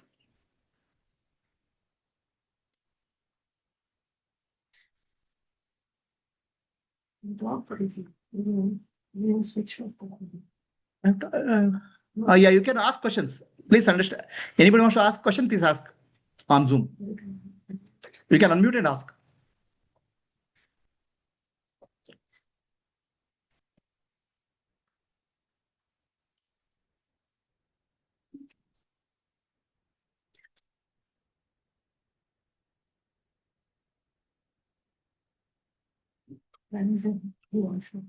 Yeah, yes, plus. Who raised his hand? Ranjan. Hi, Guruji. Guruji, is it death Oh, of sorry. intellect? 1 minute. Yes, please. Is the death of intellect is the enlightenment which you? No. Depth of ignorance is the enlightenment, not the intellect. Okay. Intellect has ignorance and knowledge. Okay. Yeah. Depth of ignorance is enlightenment. A enlightened person will have a very good intellect, purified intellect. Okay. Wrong understanding of life goes. That's called enlightenment. So enlightenment is not a kind of a event or something. It is just an understanding. Enlightenment is recognition of what you are already. Yeah. That recognition happening requires deep-rooted wrong understanding has to go. Deep-rooted. But this conditioning, because we are aware every moment, or we are aware basically whatever thinking is happening or whatever the actions through this body, everything. But thing is, this conditioning is so strong that it always. That deconditioning is what spiritual journey is all about. So that is not a instantaneous, right? Because we can't say, we can't make a generalized statement. For different people, it's different condition. Because I used to listen Krishnamurti talks, he was always mentioning insight. So there is an insight which reveals this whole content of this conditioning, content of consciousness. So that will dispel it. So it's not that we practice or we do meditation or like that. See, Krishnamurti has a certain way of teaching. Okay. Yeah. Vedanta has a certain way of unfolding. So, Krishnamurti is one viewpoint. No teaching is required. Vedanta is another viewpoint. A systematically truth can be unfolded. It's like stripping off the onion. Layer by layer, yeah. Layer by layer. Right? So that's also a valid process. Ultimately, enlightenment is dropping all things what we hold on to. Yeah. Anybody else, any questions, any comments to make? We can go further. Hari Om, Prabhuji. Hari Om. So with this knowledge, what are the changes in the general interactions that happen? Suppose it is mother-in-law, boss, or any relationships. What are the main changes that can happen as a take-home of this session? Nothing happens. No changes come in the action world. That we can make. See, whatever is happening outside will continue to happen in the way it is. Definitely after enlightenment, your husband will not come and do cooking. Definitely after enlightenment, your boss will not give you salary not for working. So world will be as usual. But the way we see the world and we experience the world, way we interpret the world will change. That brings the peace within us. Anything happening outside. Enlightenment guarantees your inner peace. It doesn't guarantee your external situation. So this makes us see that this body is a divine instrument and complete surrender and acceptance. Either you surrender, accept life, or you accept total responsibility and be peaceful. Okay. Please, whether you surrender or accept, you have no choice in life. Life will give its own challenges. Nobody has a choice, either enlightened or unenlightened. Either you accept laughingly or cryingly. Acceptance will have to happen. Will life leave you? Huh? Life will chase you. So shall we go to next point? Next thing. Anybody wants to share any fundamental earth-shaking and earth-shaking what I call insight from this class? Yes. ಅಂದ್ರೆ ಇವಾಗ ಅನ್ಸಿದ್ದು ಪೂಜಾರಿಗೆ ನೀವು ಮನೆಗೆ ಏನ್ ತಗೊಂಡು ಹೋಗಿದ್ರಿ ಅಂತ ಕೇಳಿದ್ರಿ. ನನಗೆ ಅರ್ಥ ಆಗಿದ್ದು ಇದುವಾಗ್ಲೂ ಸಂತೆಯಲ್ಲಿ ಎಲ್ಲಾದ್ರೂ ಶಬ್ದ ಅಲ್ಲಿ ಶಬ್ದವೇ ಸಂತೆ ಉದ್ದೇಶ ಶಬ್ದ ಮಾಡುವಂತದ್ದು. ಈ ಶಬ್ದ ನಿಶಬ್ದವಾಗಿ ಇವರು ಶಬ್ದವಾಗಿ ಸಂತೆಯಲ್ಲಿ ಕುತ್ಕೊಂಡು ನಾವು ಹೋಗ್ತಿದ್ವಿ. ಯಾವಾಗ ಸಂತೆಯಲ್ಲಿ ಯಾವ ನಮ್ಮ ಮನೆಗೆ ಬರ್ತೀವಿ ಮನೆ ನೆಮ್ಮದಿಯಾಗೇ ಇದೆ. ಸಂತೆಯಲ್ಲಿ ಸಂತೆ ಸಮಸ್ಯೆನೇ ಅದು. ಸಂತೆಯಲ್ಲಿ ಇದೀವಿ ಅಂದ್ಮೇಲೆ ಅದು ಎಕ್ಸೆಪ್ಟ್ ಮಾಡ್ಬೇಕು. ಅದು ಸಂತೆಯಲ್ಲಿ ಇದೀವಿ ಅಂತ ಗೊತ್ತಾದ್ರೆ ಈಸಿಯಾಗಿ ಸಂತೆ ಹ್ಯಾಂಡಲ್ ಮಾಡಬಹುದು. ಈ ತರ ನಾವು ಸರಿ ಮಾಡ್ತೀವಿ. ನಿಶಬ್ದವಾಗಿರ್ಬೋದು ನಮ್ಮ ಮನೆ ನಾವು ಕಂಡ್ಕೊಂಡ್ರೆ ನಾವು ನೆಮ್ಮದಿಯಾಗಿರ್ಬೋದು. Correct. So one take home from this is, I am in a marketplace. The noise is there. Okay, I have to accept the noise. In my house, there is a peaceful. In my own, within myself, there is a peace. I have to find that. I should not complain about the marketplace. That's one insight which has got. Anybody else has anybody insight?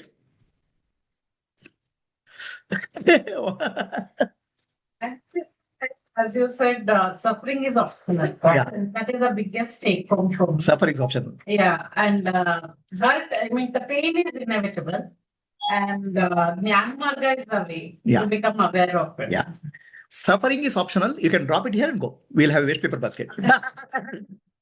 If you want to take it, I don't have a problem.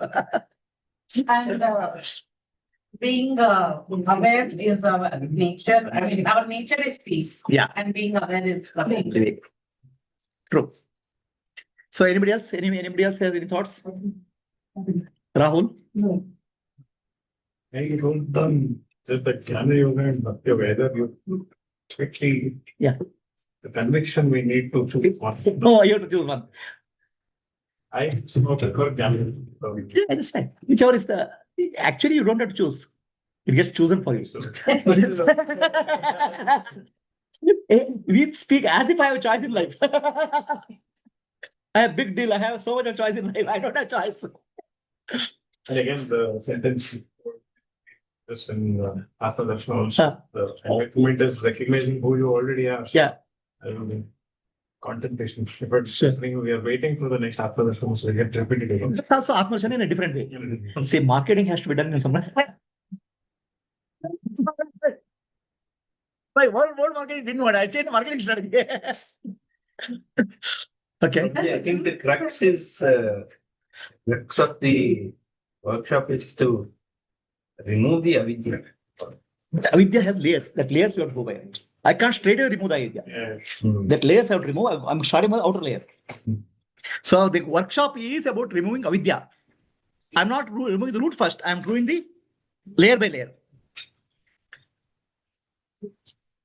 But you would really love to attend that Atma Darshana once again. It will happen. It will happen. In the session. This itself will continue. Yeah. ಎರಡು ವಚನ ನೆನಪಾಯ್ತು ಗುರುಜಿ. ಶಬ್ದ ಸಂತೆ ಒಳಗೊಂದು ಮನೆ ಮಾಡಿ ಶಬ್ದಕ್ಕೆ ನಾಚಿದೊಡೆ ಎಂತಯ್ಯ is right perfect ಅದನ್ನ ಹೇಳಿದ್ರು. ಆಮೇಲೆ ಇನ್ನೊಂದು ಸರ್ವಜ್ಞಾನ ವಚನ ಹೇಳುತ್ತೆ, ಕಣ್ಣು ನಾಲಿಗೆ ಮನವು ತನ್ನದೆಂದೆನಬೇಡ, ಅನ್ಯರು ಎನಗೆ ಕೊಂದರೆನಬೇಡ, ಇವು ಮೂರು ತನ್ನನ್ನೇ ಕೊಲ್ಲುವವು ಸರ್ವಜ್ಞ. The sense organs will kill me. Perfect. So including mind. Including mind. Let's go next. So we have use big words. Each soul is potentially divine. The goal is to manifest the divinity by controlling the nature, external and internal. Do this either by work or worship or psychic control, which is pranayama and all, yoga, or philosophy, which is dana, by one or more of all of these three and be free. This is the whole of religion, doctrine or philosophy, dogmas or rituals or books or temples or forms. They are but secondary. So, everybody understood what this sentence means?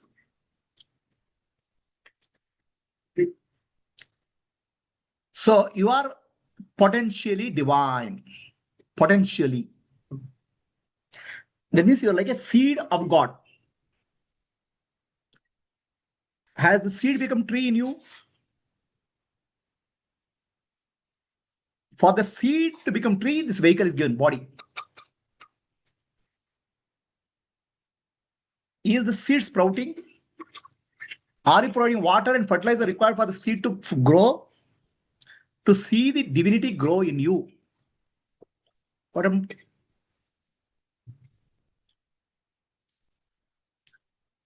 So the God, actually we think God is infinity. Okay. God is nothing but a seed in you. You are the seed of God. The seed of God is in you. That God in you, I wouldn't say use the word God, godliness in you has to manifest fully.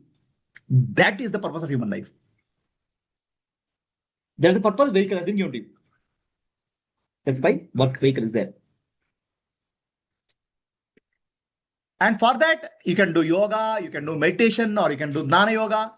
But what is the purpose of doing all this? Atman mokshartam jagataya. For that, he says, control external nature or inner nature. What did you understand this by this? External circumstances are there. Okay. Some things are favorable, some things are unfavorable.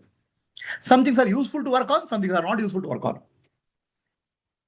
We should do whatever is best for our spiritual evolution. We have to do our best for take care of the external situation. We cannot play a victim game. We have to do our best.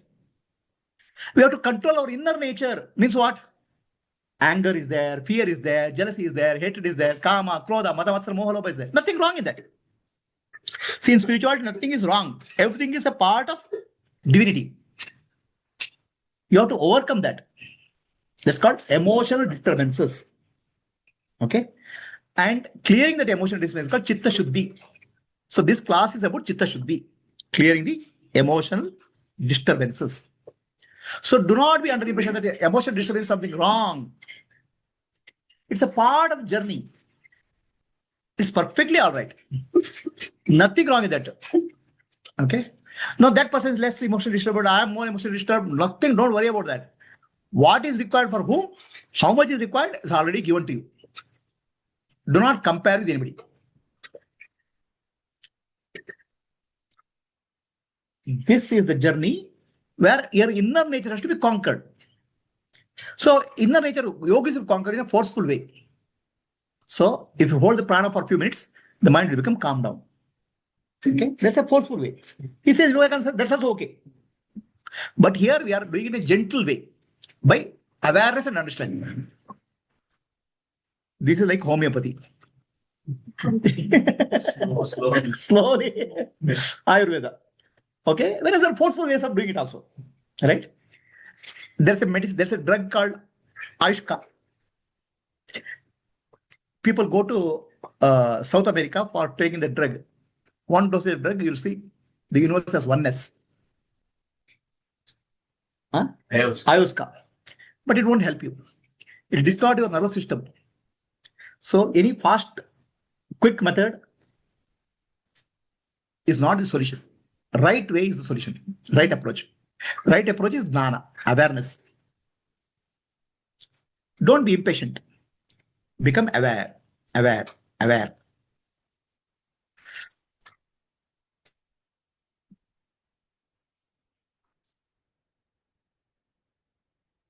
Any questions on Zoom? So, you should conquer your inner nature. Conquer means not fighting and conquering. There are two ways. Okay. In spiritual path, there are two paths are there in spiritual path. The path of the warrior and the path of the feminine. Path of the warrior is aggressive. I'll control my mind forcefully. Path of the feminine is I'll do it gently, in a way, surrender. So this is actually a gentle way. There's no force here. I'll not even tell you that 2 times a day you have to do this. You have to find a gentle way which suits you. Now, when you say there's a potential of God in you, what do you mean by that? Anybody can answer to the question? What is the potential of God in you? Please tell me. What do you understand by potential of God in you? Fearlessness, compassion, love. It's not magical powers. God has anything you want, it will come. No? Not that. Okay. Love, compassion, and peace. These are the 3 things which we crave for. And ability to connect with, do the society, something, do society, service. This is the potential. And what is there in the vehicle for you? Anybody can make a guess? Where is God in you? Pocket. Where is God in you?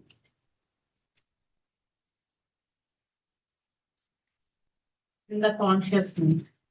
God is consciousness. God is not in consciousness. God is consciousness. The consciousness is manifest in our nervous system. Our nervous system holds the consciousness. A stone cannot have consciousness because nervous system is poor. In human being, a well-developed nervous system is there where the consciousness can get reflected more. So your nervous system is the key to consciousness. The God is in you means God is present in my nervous system as consciousness. That's why you can recognize consciousness. So this is the place, brain, where consciousness is manifest fully in you. So the brain is the place the presence of God is felt in the form of consciousness. Your heart is the place where presence of God is felt in consciousness. How? Dub, dub, dub, dub. The beating has to happen. For that, consciousness is present. A stone cannot beat. Stone cannot pump blood. So God is present in the heart. God is present in the nervous system as consciousness. So that is the potential of God. There's potential God. Consciousness is God. Consciousness is God. It's not that God is in consciousness. Consciousness is God. Then how do you manifest it? The nervous system, nervous system has to become free from the impressions and samskaras which are there, which is blocking the manifestation of God. Reduce the impressions and samskaras which are there in the nervous system. So the more and more divinity can manifest. So it is not that you will get God. More and more the power of God, consciousness appears in you as you become more and more recipient. You will not you will not catch hold of God. You will not grab God. The divinity will start manifesting in you as your system becomes more and more silent and peaceful. That's the process. Right now, there's noise. What is the noise? I'm suffering in life. I'm hurt in life. These are all noise. So the noise has to go. We can't forcefully remove the noise. We have to understand the noise and get rid of it.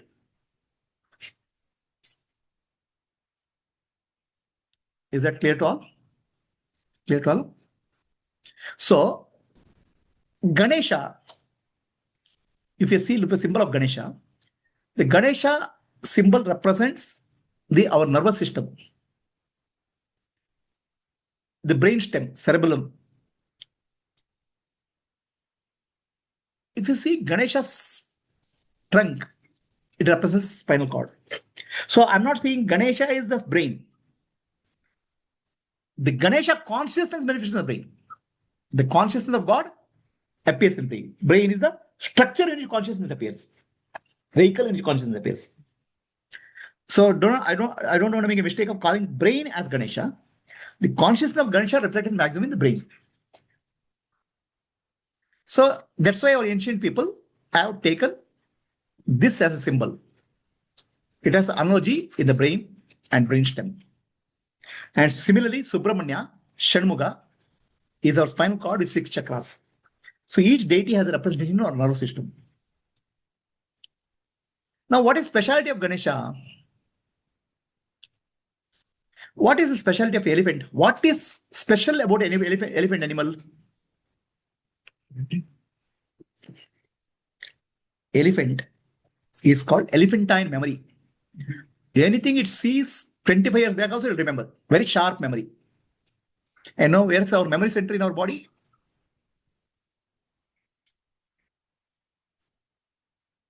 It's called hippocampus. That's where the face of the Ganesha is represented. Hippocampus. Okay, they are not done. Our ancient people have not done randomly. So this is the place memory, short-term memory, long-term memory happens. They're organized. And Ganesha has a big ears and a big trunk. What is the meaning of that? So we can give a Jnana meaning, means sharp hearing, okay, sharp ability to do something to trunk. In animal kingdom, okay, in animal kingdom, the first sense organ it detects danger is the ear. A deer is grazing. One small cut sound somewhere, ear will become sharp and start running. If ear is not there, threat perception is not there. You can't see, you can't hear. Second sense organ for the animal kingdom for threat perception is smell. So in Ganesha, the smell and hearing both are heightened. Okay. So in your body, where is the threat perception happens in the nervous system? Hello. Nervous system threat perception is here. Amygdala. Amygdala is kept next to ear because the ear is the place where first level of threat perception has happened. First processing happens, amygdala. So what happens is any sound in animal kingdom has to be processed here very close. It doesn't have time to go here also. This is the place, frontal lobe is for reasoning, decision making. Okay? Is it clear to all? Reptilian base comes from here. So actually sense perception, either sense danger from here, eyes or ears will be processed here, near ear. We have Yeah. Let's into the consciousness part. With respect to consciousness, what would be the difference between a person who is alive, a person who is dead, and the chair? Okay. So the question being asked is, what is the difference between consciousness of a person who is alive, person who is dead, and a chair? See, the consciousness requires a structure to manifest. So if you are asked the question, what is the difference between dead bulb, a live bulb, and fan? The difference is not there. Electricity is same.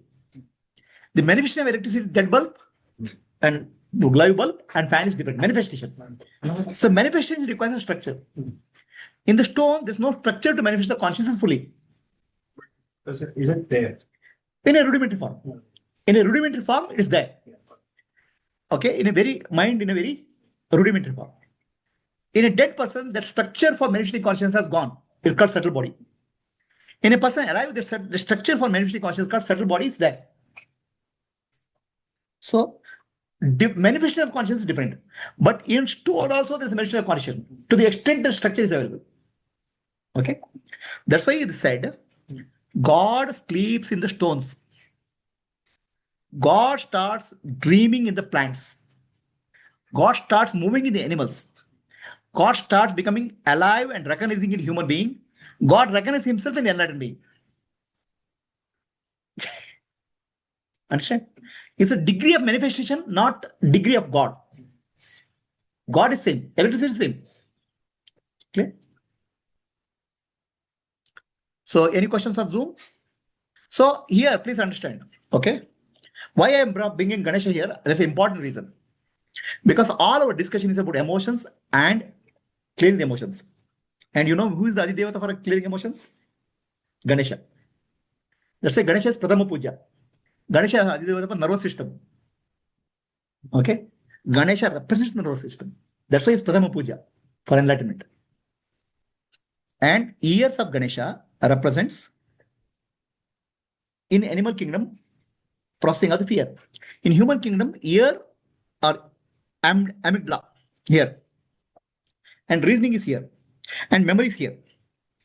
Now, this is important for us to understand emotions. Clear? Clear, Kati? Why it's important?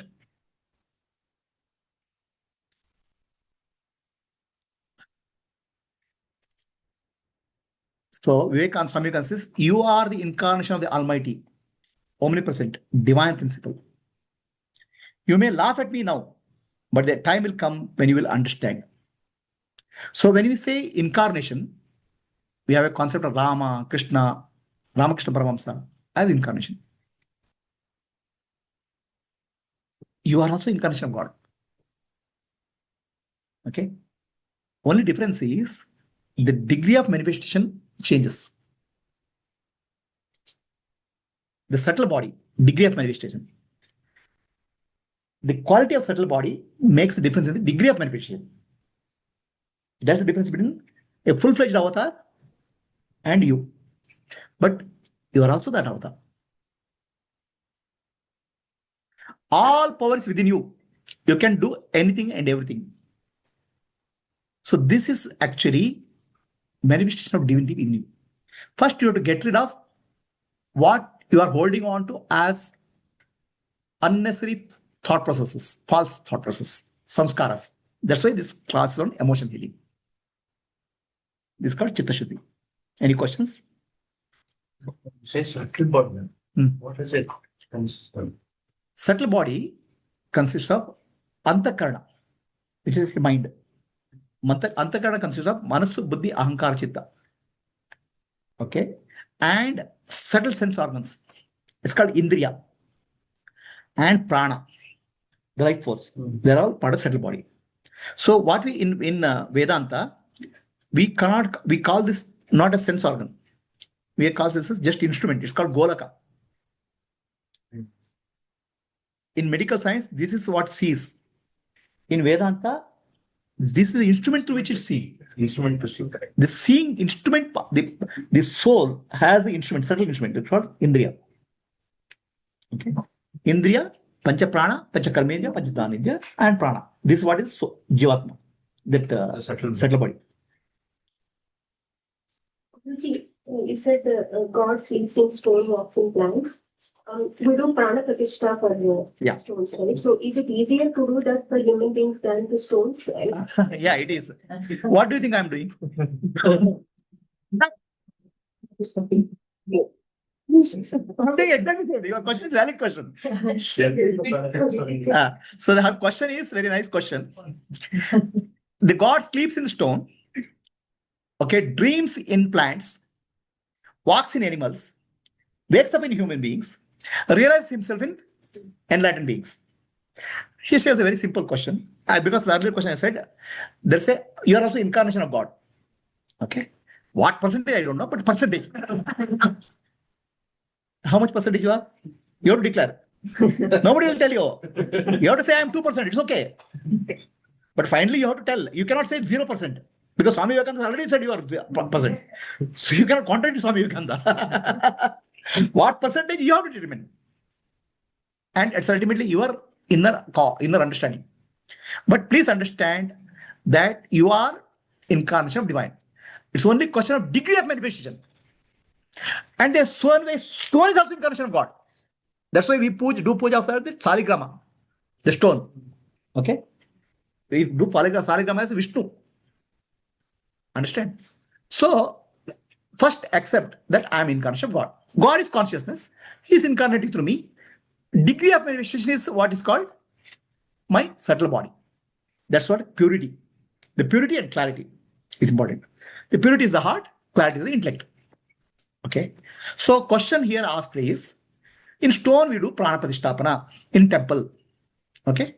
So we do chant some mantra and invoke divinity in the stone. That's called, then stone becomes, we consider as alive, a deity. That's called prana pratisthapana.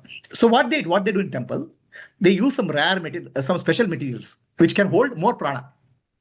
The prana, the life force, quality, the ability of life force holding is different in different things. For example, this japamala, whatever we use, compared to other seeds, has a higher ability to hold higher vibration. Spatikamala has certain degree of vibration. Like that, each stone, everything has a degree of holding ability to hold vibration. In temple, they use mercury and some other metal to create an environment like a battery to hold higher vibration. That's called prana pratisthapana. And the prana which is done in the temple, it starts leaking also. If you don't do puja properly, if you people this thing, and after 12 years they do again reprana pratisthapana, punaruttana.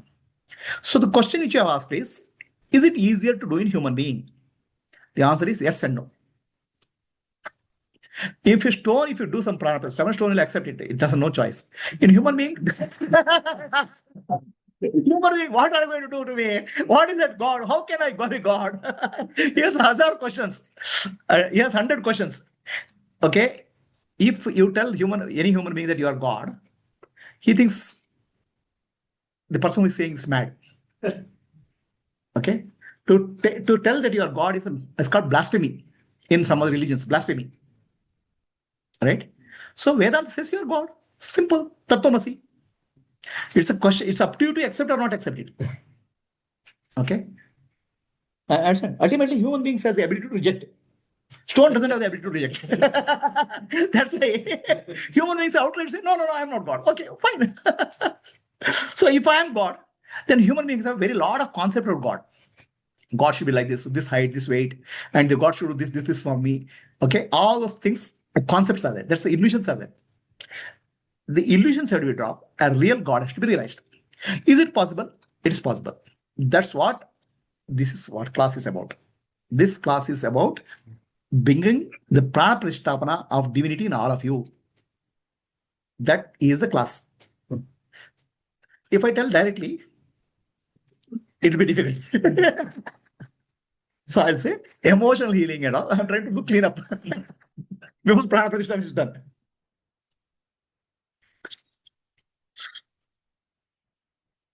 Did you get the answer?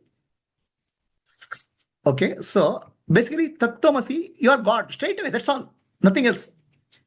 But problem is we are not able to accept it because our ego has a concept of God.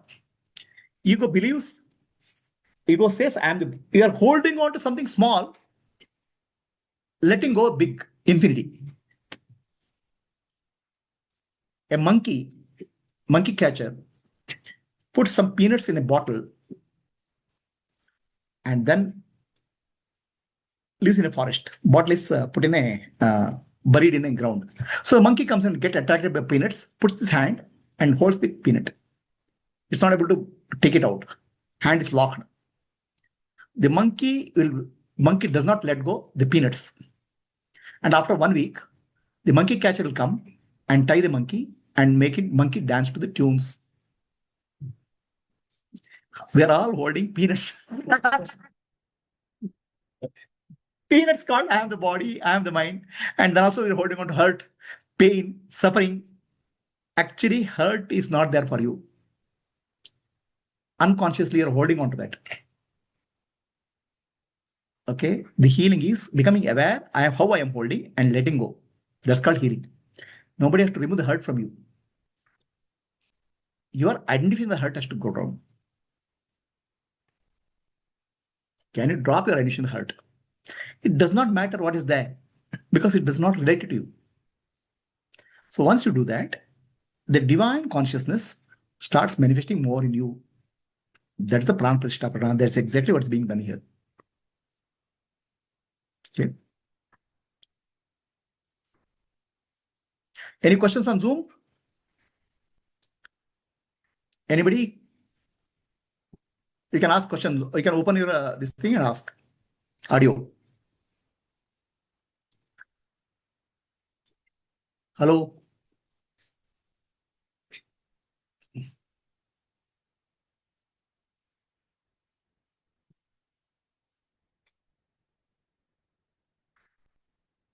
This is Gnana Pratishtapana. Correct. Not Prana Pratishtapana, Gnana Pratishtapana. Yes. Go back.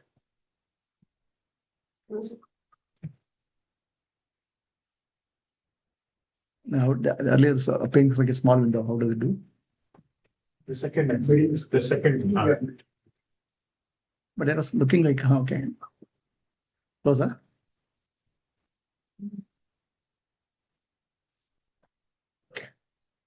Okay. So, are we clear? So, our deities, various deities are representing various parts of the body.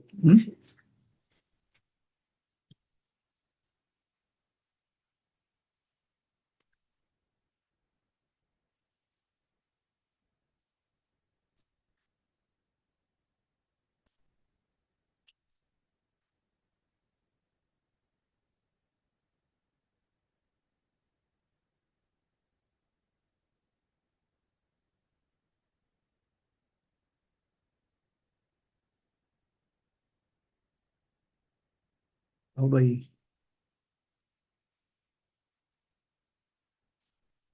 Is it cut it? Or? Okay.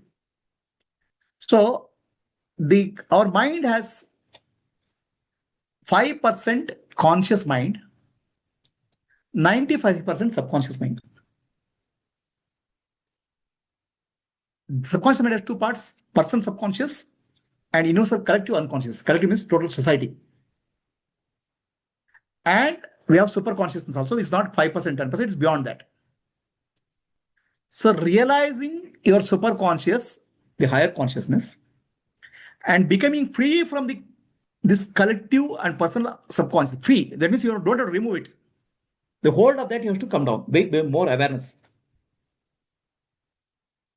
And you call yourself as human being because we hold on to what is there in the subconscious. We are not living a conscious life. Our conscious life is 5% only. With that 5%, we think we can understand everything. Okay. So, as you become more and more aware of your vasana and samskara, your mind expands into superconscious mind. Become one with the superconscious mind. And these samskaras are finally stored in our nervous system. Finally, it affects the nervous system.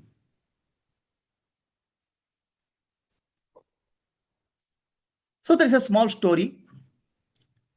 One man has gone to the village. While returning back, he sits near a tree. He is hungry.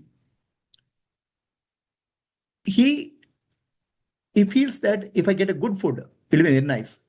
Immediately, nice food appears in front of him. So, and he visualizes, he says, if I get a good cot to sleep, very nice. He sleeps. If I get a cow, I can take milk. A cow also appears. Then he thinks, what if a tiger comes here in this forest? The matter ends there. This is your mind actually. Okay. Whatever you tell the mind, in some way or the other way starts manifesting. What are you telling your mind? Please tell me. Okay. Unconsciously, we are using the mind. And whatever unconsciously we tell, that becomes our reality.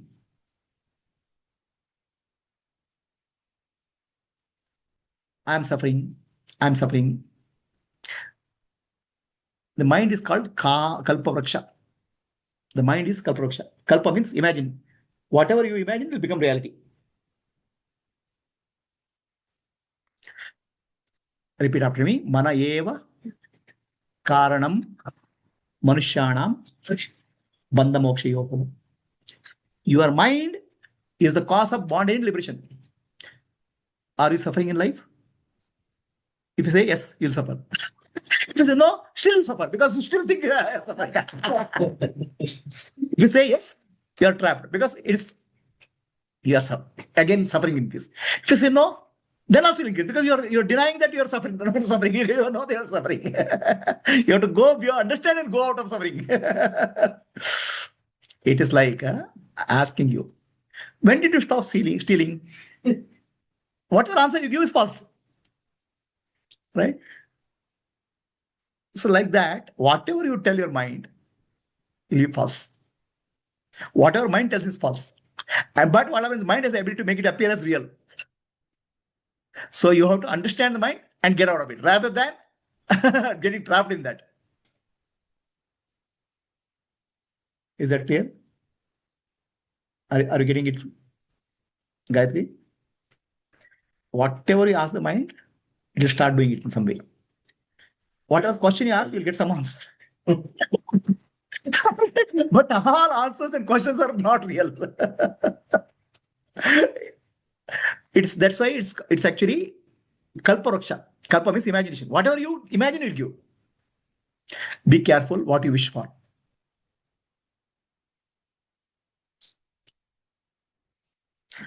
And why is not everybody becoming important? Somebody wants to become a business. That's somebody wants to become businessman, but deep inside he has some other desire. Everything is sort of a layer. It's like a multi-layered, it's like a onion. So somebody wants a desire to become, let's say, who has no desire to become a world champion here? I have a desire. Given an opportunity, I want to become a world champion, right? And you have a desire to become Miss World, no? Who doesn't have the desire? But deep inside, no.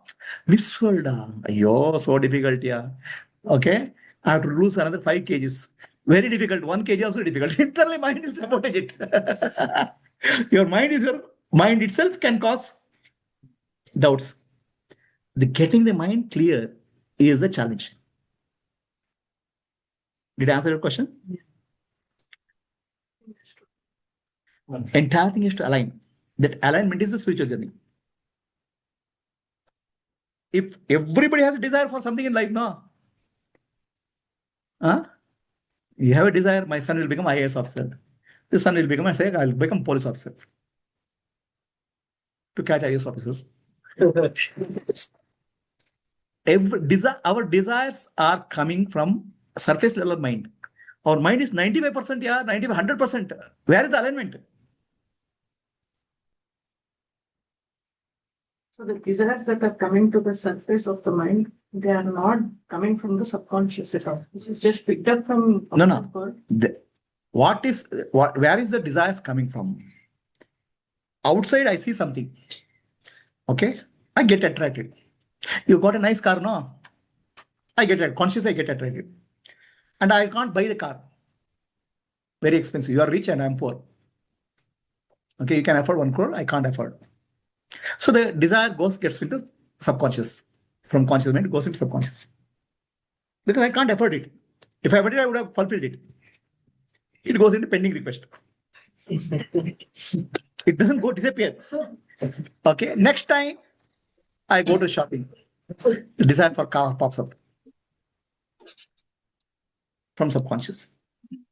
Conscious, it goes to subconscious. From subconscious, it gets pending request until either fulfilled or transcended. Until you fulfill or drop. If you say car, what car? I don't care about the car, okay? Then the car desire will not go there to subconscious. But if you care about it, it will go. Desires or we can just. See, it's a trap. Not having desire is also a trap. Can you not have a desire? Is it practically possible for a human being not to have a desire? Right? No. Desire is life. There's nothing wrong in that. So the challenge is not having a desire or having a desire. Challenge is choosing what desire to fulfill or not to fulfill. Be careful about it. That is wisdom. That's wisdom.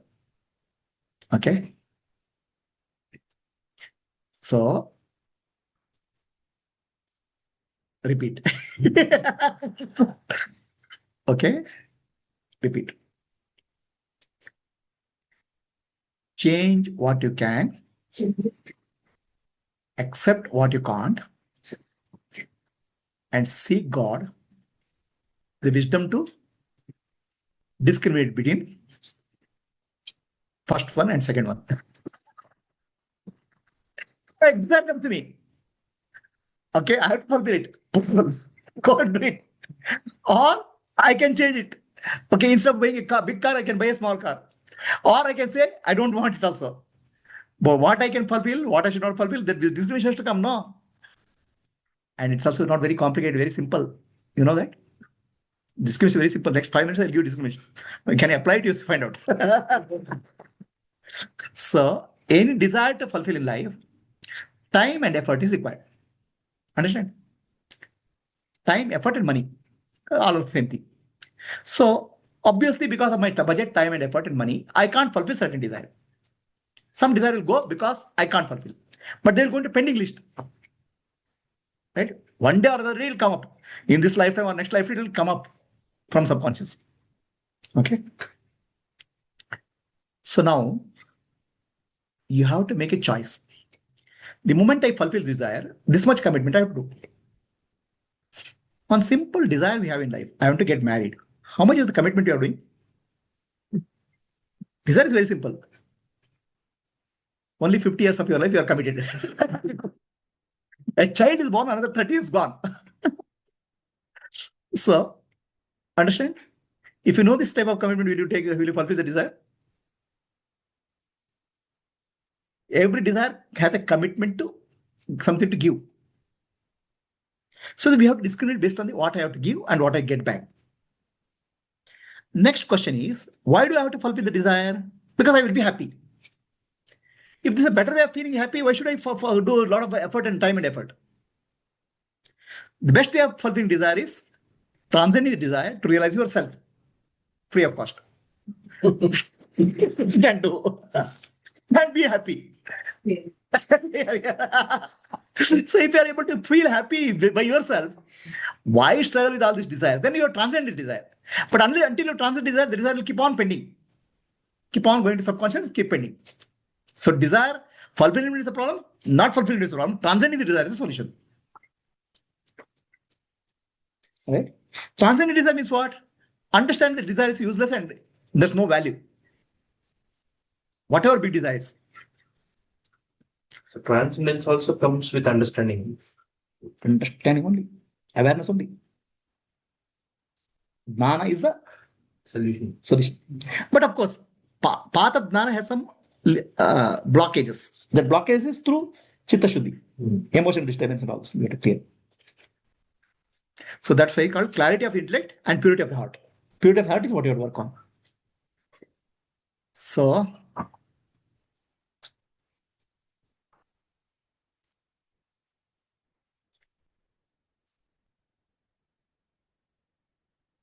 you are the divine light, light of the self, Atma Jyoti. Wake up, realize your full potential. That's the message of Swami Vivekananda.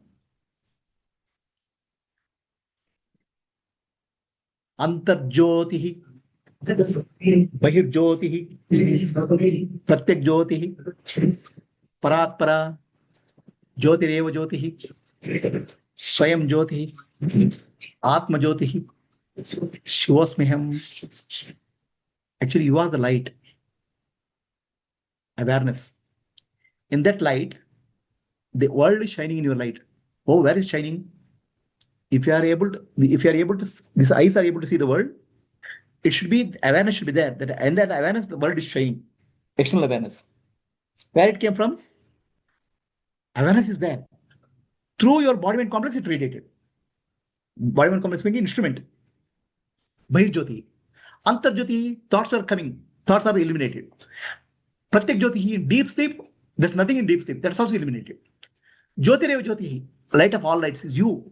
Atma Jyoti, Shivasmiham. But forgetting that what you have done, you are thinking that I am the body, I am the mind, I am the intellect. Then small suffering will become big suffering. It's like a monkey catching a peanut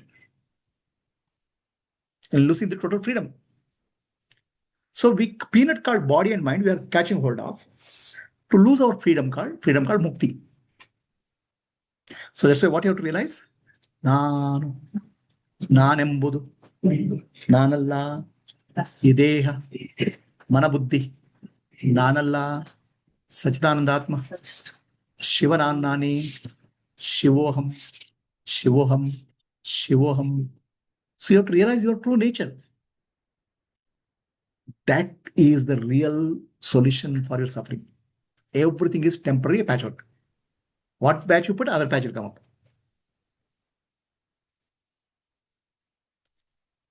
You do one, you fix one place, 10 places it will open up. So if you want to really go to the root of the problem, you have to realize your true nature. This is the real healing of this class.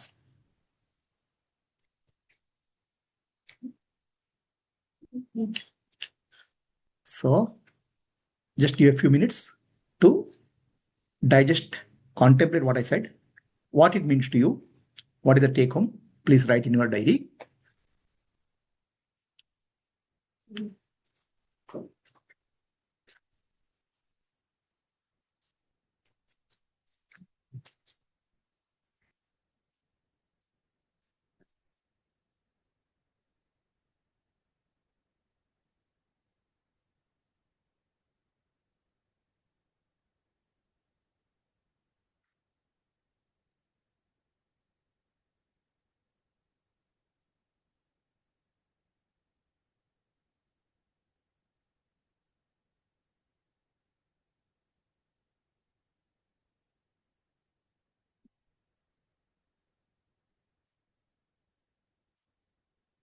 Anybody wants to share something on Zoom?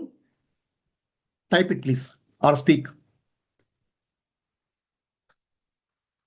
Maitreyi. Guruji, Hari Om. Hari Om.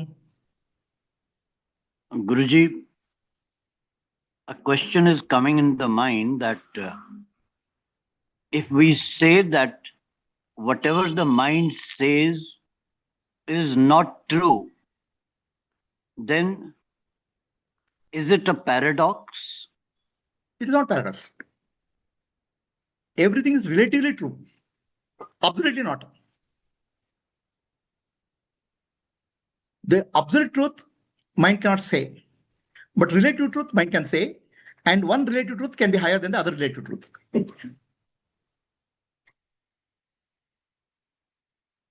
It's like one mountain is peak. If you go to the other mountain top, you'll say another mountain is bigger than that. You go there. Finally, you reach a mountain which is top of the Himalayas. Then you say all other mountains are small. The truth, whatever you speak, is relative, not absolute. Relative truth, there's a scale. Absolute truth, there's no scale. Absolute truth cannot be spoken. Absolute truth can only be realized. But to reach the absolute truth, you have to use the relative truth as a ladder. That ladder in Vedanta is called Adhyaropa Apavada. Superimposition and negation. Does that answer your question, Deep Dr. Vipin? Yes, Guruji. Now, one needs to contemplate and introspect on the answer. But yes, you have given me the lead, Guruji. Yeah. See, mind, whatever mind says, you can. If you say everything is false, then you don't have any instrument. The instrument has a limitation of showing relative truth in some way that we can negate. To that extent, we can use.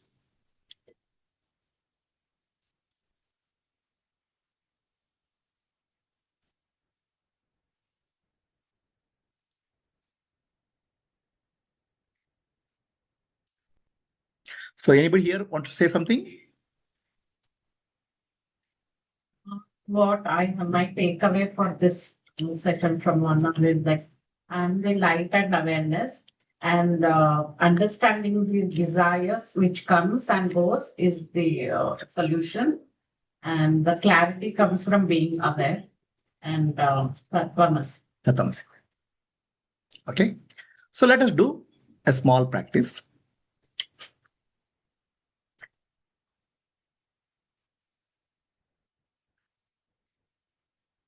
You take your breath in like this. Just see first see me. Breathe in, full abdominal. Then one final hold. Then breathe out through mouth. Breathe in 4 count. Breathe in. Last one more slip and hold. 4 counts. Breathe out 6 counts. Use the count to do it. Breathe in, snip, hold, breathe out through mouth. Breathe out 6 counts.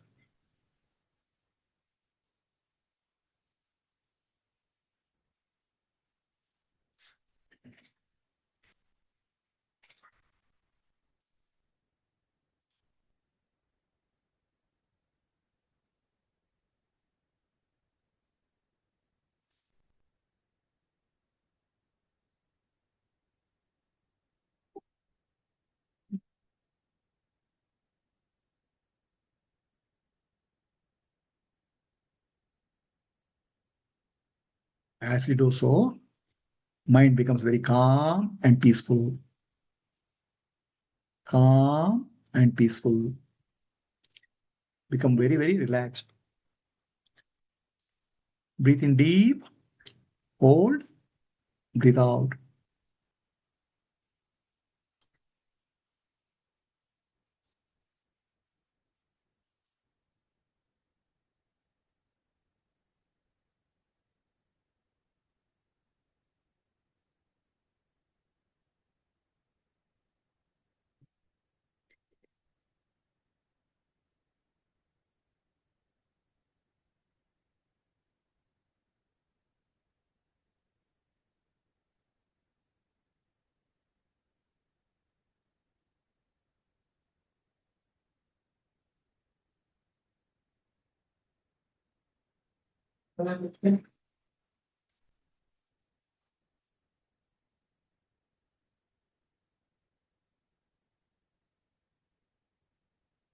Breathe in 4 count, hold 4 count, breathe out 6 count.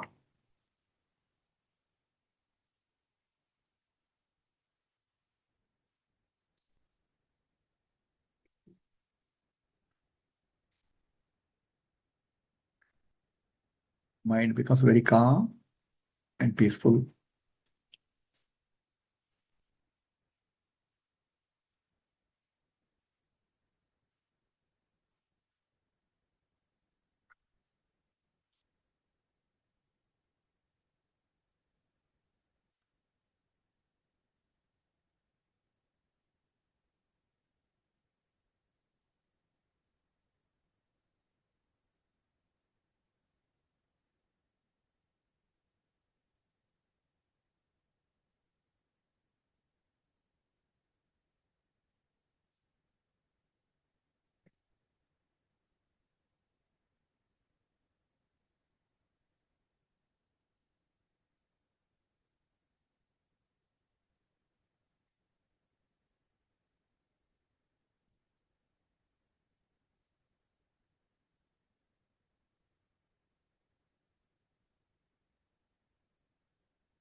Sit silently. Become aware of 3 sounds which you can hear, gross or subtle. Notice any 3 sounds.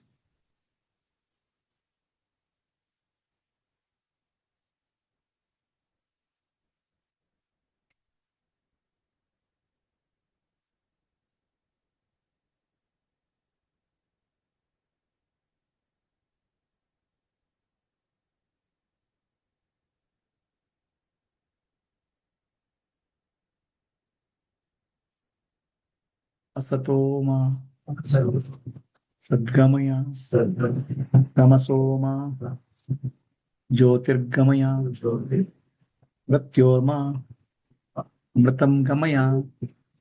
Om Shanti, Shanti, Shanti. Purnamadah, Purnamidam, Purnat, Purnamudachyate, Purnasya, Purnamadaya, Purnamevavashishyate.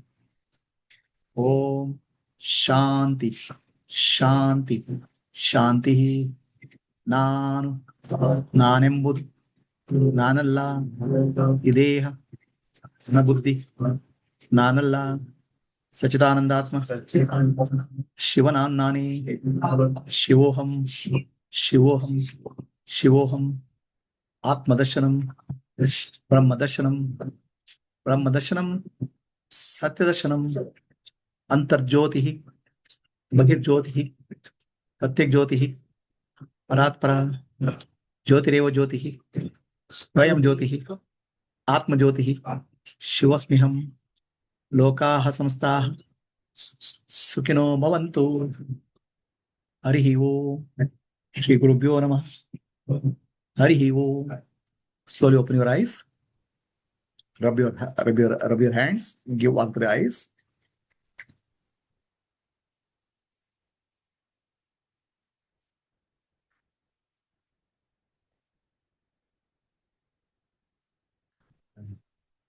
So now we'll come to the theme of the day.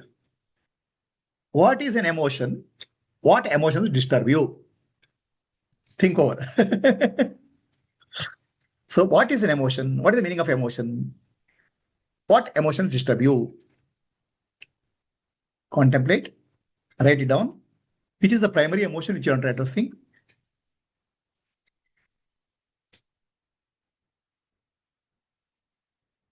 What exactly are you trying to address?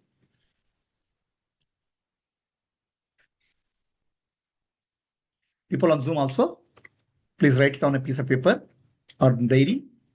What emotion? What is emotion? What are you trying to address?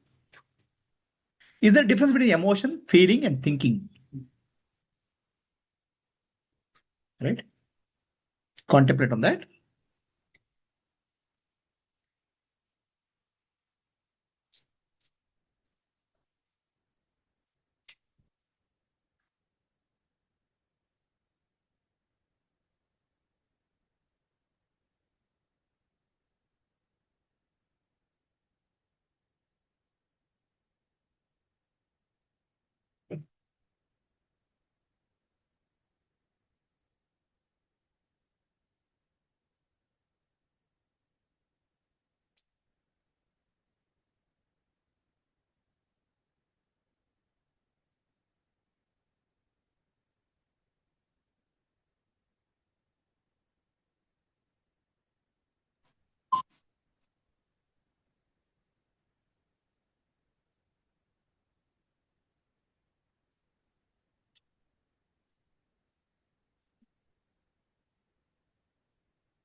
You can see the screen.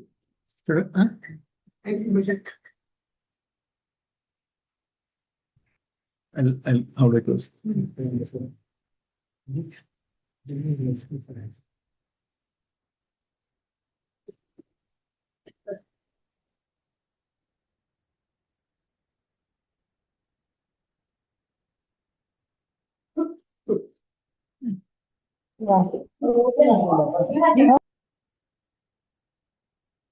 Okay, so let us come back. The question is, what is the difference between thinking, feeling, and emotion? Can you show the chat?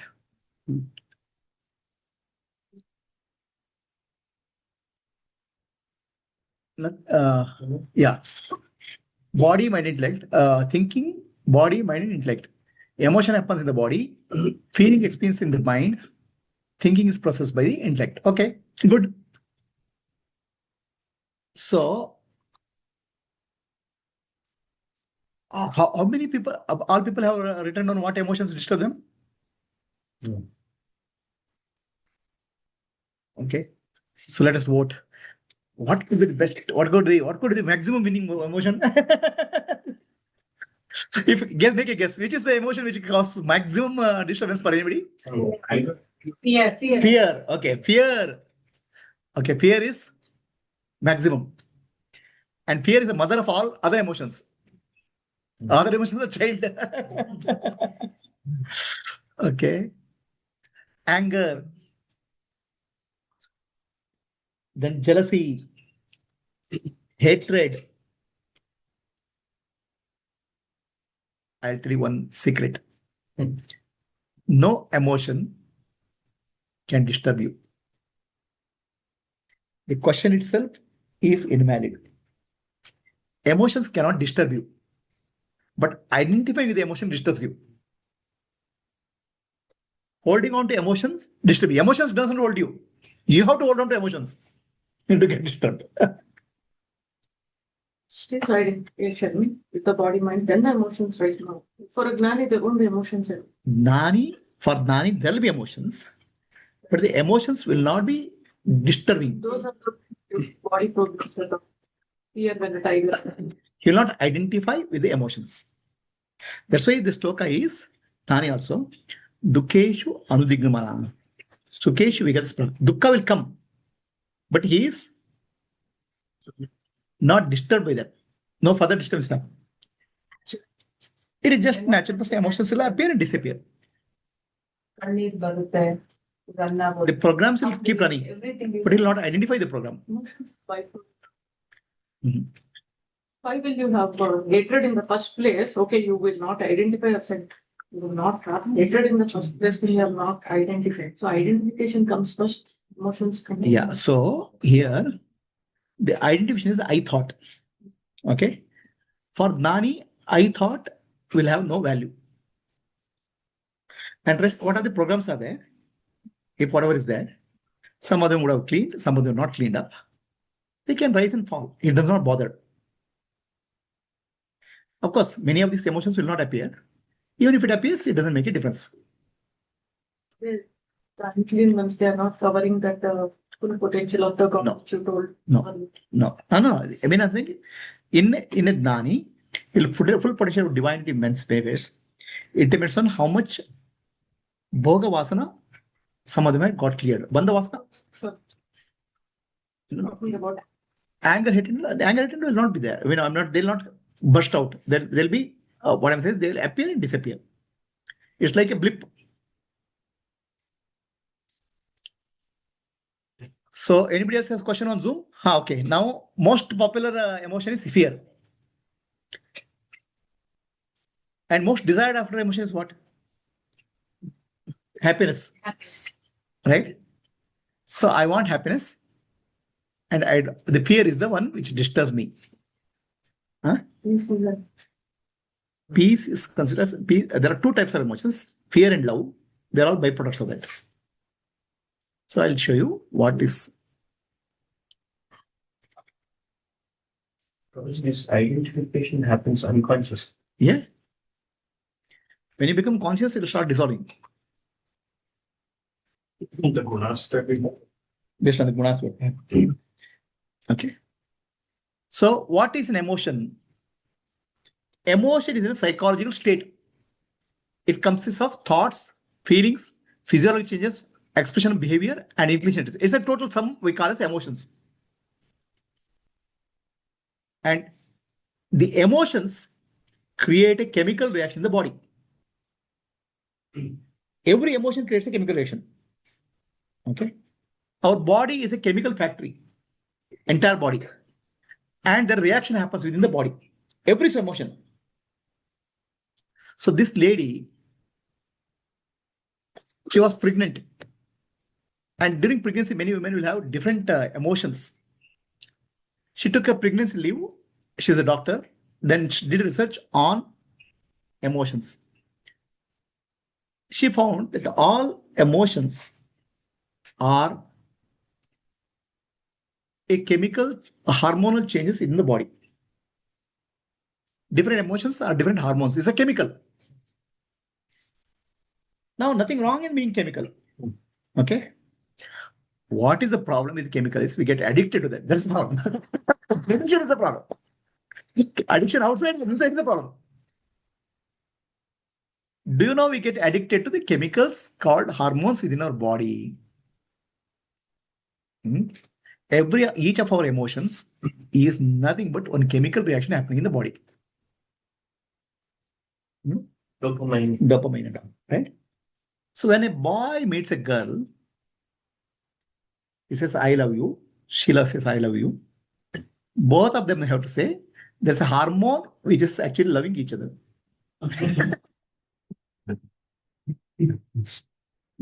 we identify with that. In reality, it's a chemical reaction which is taking place. That makes it feel good. That feel good is called as love. In reality, it's a chemical reaction. Then what it means to be a human being? I'm human because I have emotions. But emotions itself are chemical products. Then what are you?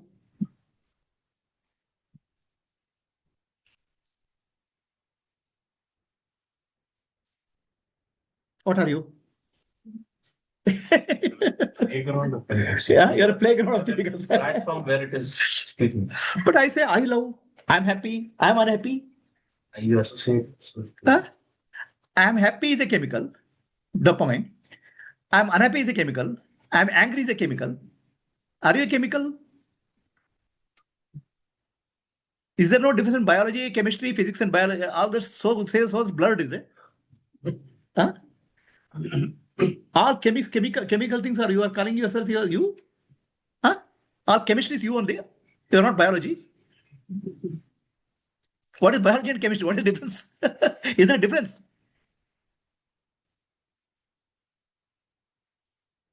For Jnani, sadness and anger comes, but then identification doesn't. See, the body, whatever reaction has to happen, will happen. There's no identification. So the reaction will happen and push, blip, and will go down. But it will. Ultimately, it's body, no? Everything has to pass through this instrument, no? There'll be no support given to that, no identification will given to that.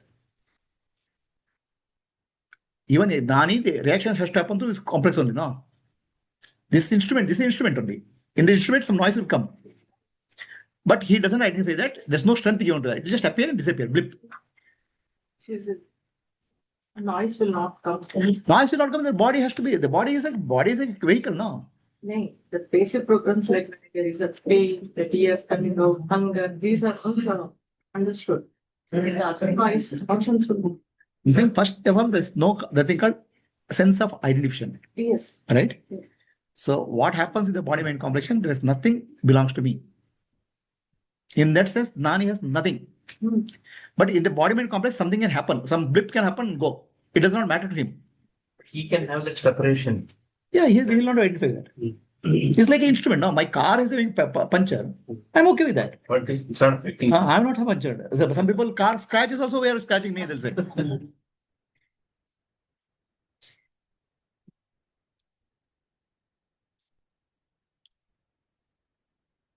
So there are two basic emotions. There's two basic emotions. One is fear-based and love-based. Everything is a byproduct of this. So whatever you call anger, jealousy, hatred, all have a root called fear.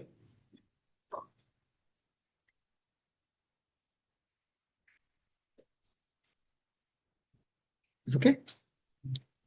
You're enabling chat.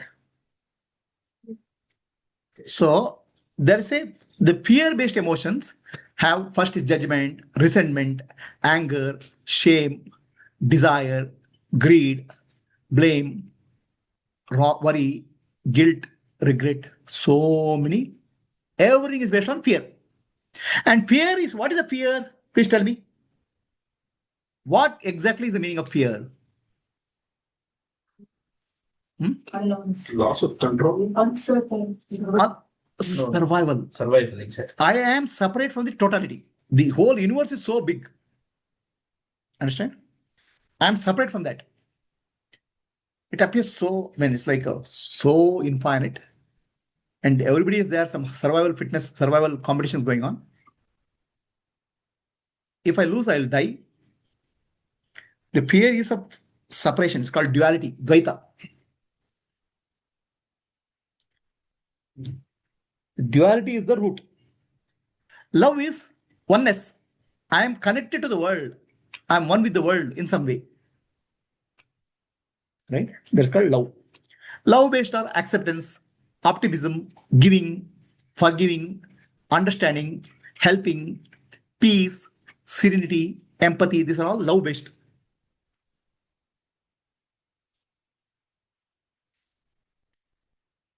So what is the difference here? In the fear-based emotion, from the world to I'll come inside. The world is primary and I'm secondary. The world is there, I'm here. In love-based, the inside, outside. Inside, what is inside is outside. Is the other way. Inner to outer is called love. Outer to inner is called fear.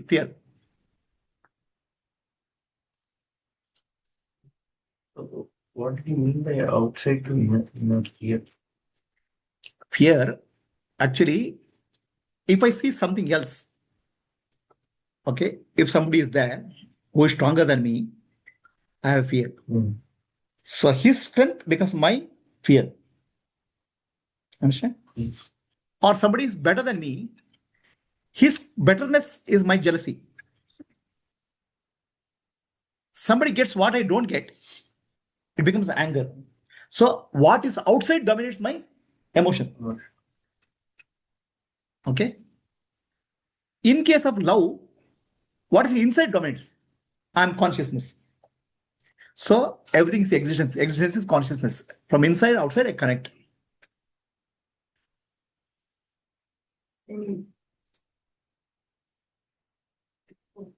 Body and mind response to perceived desire. Is the question or No, sir. fear? Body and mind's response to perceived danger. Correct. Is fear. Right? Body and mind's response to perceived danger is called fear. And what is love in that case? Acceptance. Huh? The feeling of no other. Okay, when you feel there's no other, see, when you enter into room, okay, oneness is the love. So if you're entering into room, all your friends and known people are there, you not feel uncomfortable. Yeah. Understand? Because you are connected to them in one way, some way. But if there are really strangers, you'll feel very uncomfortable. They are not connected to you. You are separate from them. Connectedness and oneness is love-based emotion. I'm not speaking of universal love, even basic love-based emotion. So if you're known person, a friendly person is there, you feel connected. That's love-based. Yeah. If it's my dog, I don't feel scared. If it's somebody else's dog, I just It gets scared. So there are two basic emotions, love and peace. Right? Are we clear? So the rest of things are all this. This is a little bit of a detailing. That's all. Anger, jealousy, hatred. Basically, you have to address the fear. Basically, you have to address the root of this love. Rest of things will happen. They are the base. I have anger. Fine. Why? It is a fear. If you try to address anger, it's just a symptom. If you address jealousy, it's a symptom. Fear you have to address. Are you clear? Fear is not a symptom. Fear is not a symptom. Fear is the root. Fear is a symptom of Adna. Avidya. If you remove the fear, love only is there. No? That's why if you see here in the picture, there's love in the seed form. In love, there's no fear in the seed form. You can see. Fear is there? Outside. So, we are trying to address emotions like anger, jealousy, hatred. In reality, you address the fear. And I want to practice acceptance, gratitude. Actually, you have to address the love, connectedness. Then gratitude, generousness, everything will come as a symptom, as an effect. Yes. ಇದನ್ನ natural ಮತ್ತೆ unnatural ಅಂತ ಹೇಳ್ಬೋದು. Natural ಅಂತ ಅಂದಾಗ ಅದು natural ಆಗಿ ಒಂದು emotions ತರ ಹೇಗೆ ಹಾರ್ಮೋನ್ಸ್ ಎಲ್ಲ ಬರುತ್ತೆ ಆ ತರ ಬರುತ್ತೆ. ಅನ್ಯಾಚುರಲ್ ಅಂದಾಗ ಈಗ ಸೋಷಿಯಲ್ ಲೈಫ್ ಅಲ್ಲಿ ಫ್ರೆಂಡ್ಸ್ ಮೀಡಿಯಾ ಇಂತ ಕಡೆ ಬಂದಾಗ ಅವ್ ಅನ್ಯಾಚುರಲ್ಸ್ ಆಗಿ ಫಿಯರ್ಗೆ ಬೇಸಿಕ್ ಆಗಿನೇ ಒಂದು ಫಿಯರ್ ಕನ್ವರ್ಟ್ ಆಗ್ಬೋದು. ಅದು ಜನ್ಮಾಂತರದಿಂದ ಇರ್ಬೋದು ಅಥವಾ ಈಗಿನ ಲೈಫ್ ಅಲ್ಲಿ ಇರ್ಬೋದು. ಬಟ್ ಈ ಅನ್ಯಾಚುರಲ್ ಏನು ಬಂದಿರುತ್ತೆ ಅದು ಜ್ಞಾನ ಮತ್ತೆ ಅವೇರ್ನೆಸ್ ಗುರು ಕೊಟ್ಟಾಗ ಇದು ಡೆಸ್ಟ್ರಾಯ್ ಆಗಿ ಅದೊಂದು ಉಳ್ಕೊಳ್ಳುತ್ತೆ. ನ್ಯಾಚುರಲ್ ಆಗಿರೋವೆಲ್ಲ ಉಳ್ಕೊಳ್ಳುತ್ತೆ. ಹಂಗ್ರಿ ಇರ್ಬೋದು, ಸ್ಲೀಪ್ ಇವೆಲ್ಲ ಉಳ್ಕೊಳ್ಳುತ್ತೆ. ಈ ಅನ್ಯಾಚುರಲ್ ಆಗಿ ಏನ್ ಬಂದಿರುತ್ತೆ ಸೇಮ್ ಆಸ್ ಮಗುಗೆ ಏನು ಇರಲ್ಲ, ಅದು ಎಲ್ಲಾನು ಮುಟ್ಟುತ್ತೆ. ಸೊ ಅದಕ್ಕೆ ಇನ್ನು ಯಾವ್ದು ಬಂದಿರಲ್ಲ. ಅದಕ್ಕೆ ಒಂದ್ಸರಿ ಬಂದ್ಮೇಲೆ ಅನ್ಯಾಚುರಲ್ ಸ್ಟೋರೇಜ್ ಆದ್ಮೇಲೆ ಸಬ್ ಕಾನ್ಶಿಯಸ್ ಮೈಂಡ್ ಅಲ್ಲಿ ಅದು ಸಬ್ ಕಾನ್ಶಿಯಸ್ ಮೈಂಡ್ ಇಂಟೆಲೆಕ್ಚುಯಲ್ ಲೆವೆಲ್ ಅಲ್ಲಿ ಯಾವಾಗ ಜ್ಞಾನದಿಂದ ರಿಮೂವ್ ಆದ್ಮೇಲೆ ಅದು ಡಿಸ್ಟ್ರಾಯ್ ಆಗುತ್ತೆ. So what you're saying is the emotions can be a natural or unnatural. Natural emotions come because of some hormonal changes within the body and all. Not natural is based on circumstance. So in case of Gnani, circumstantial, what happens in the body mind complex, it does not make a difference. Natural, if something is there, it will continue. Let's say hunger and thirst and something will continue. That's what she. Okay, now isn't both an issue?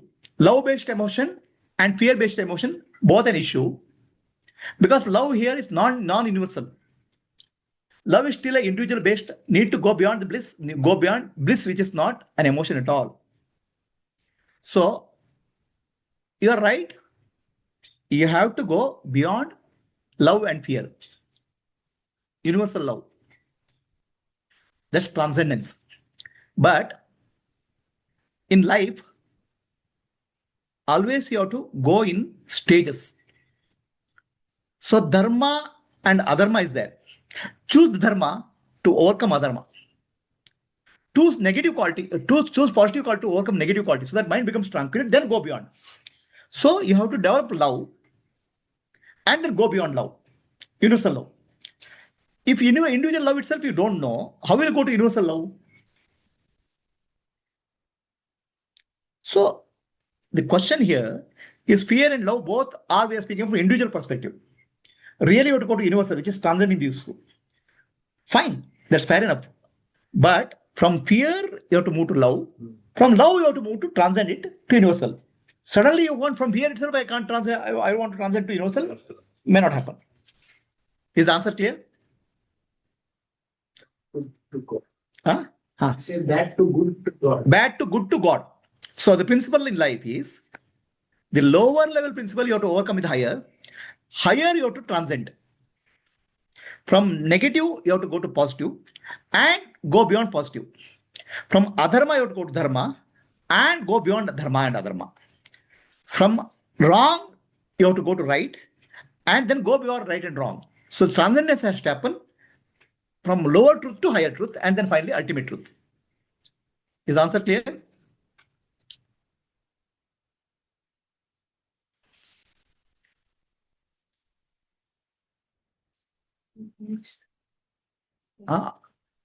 What happened?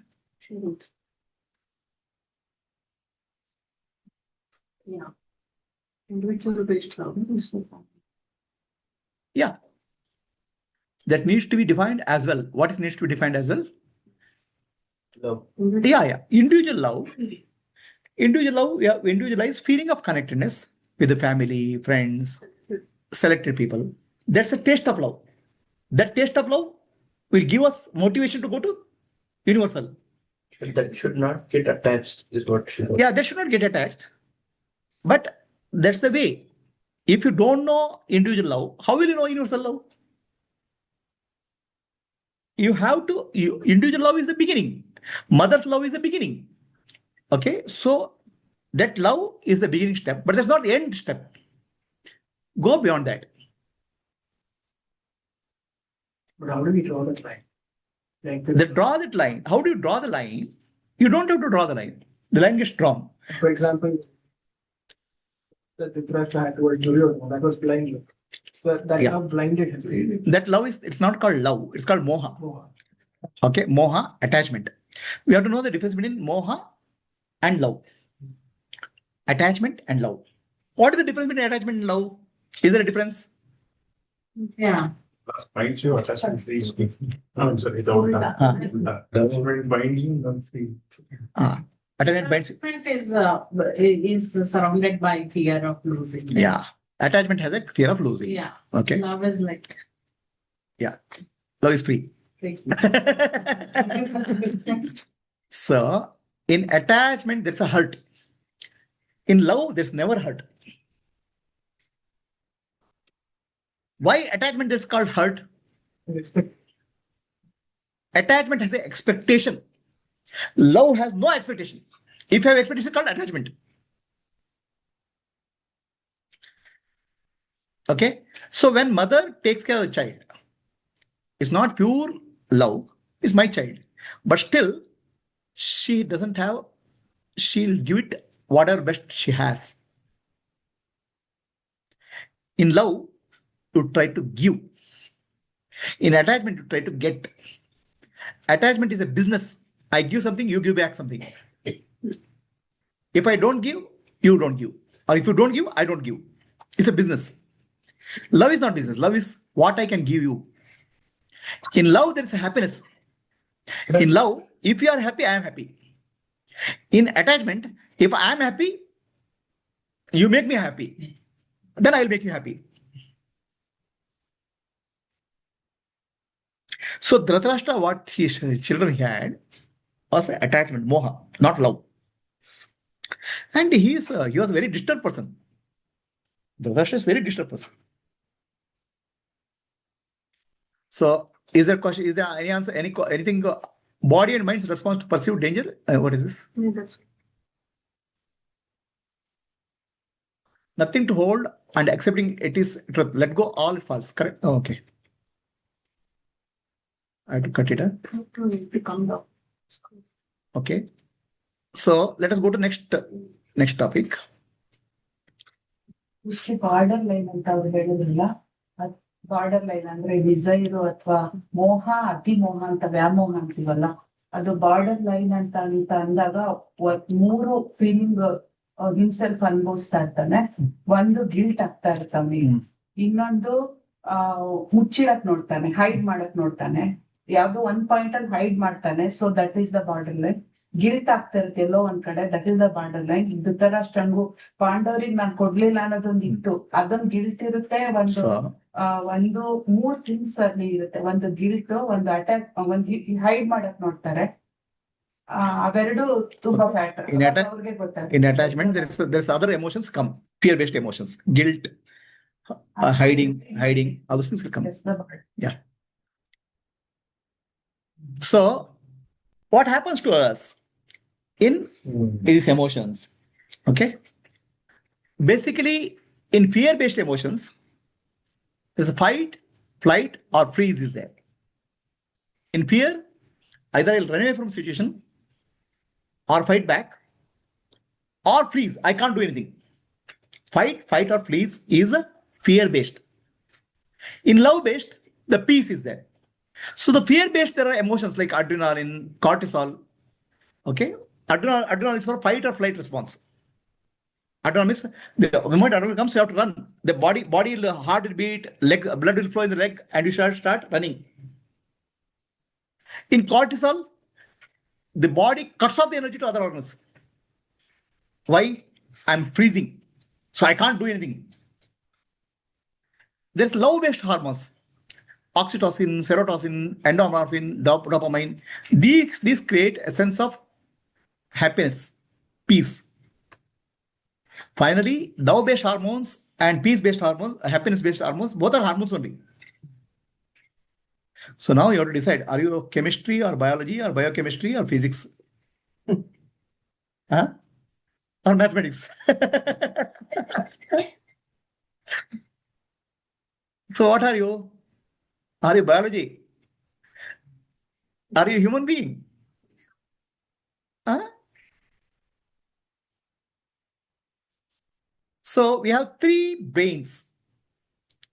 Lizard brain, which is our spinal cord, brainstem and cerebellum and hypothalamus, which is actually fight or flight. This animal, right? This lizard and all, they don't know much higher emotions. They know how to run away or fight back. Fight or flight. Then mammalian brains, there's emotions are there in that. It's this part, middle part of the brain. Then human brain with cerebral cortex, thinking, reasoning is there in the upper part. This is the latest model in the brain. Okay. The question is, which part of the brain you use often?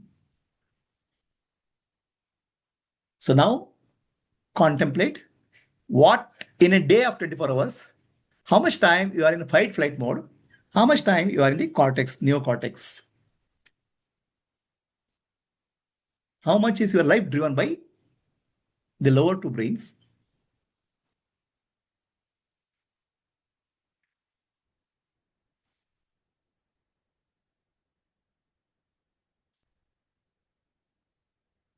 So lower two brains are temporary. Which dominates in your life? Fear of fight or flight, or peace, love? So basically, which hormone you have more? If you have some shortage, we'll give something. Each hormone bottle will cost you.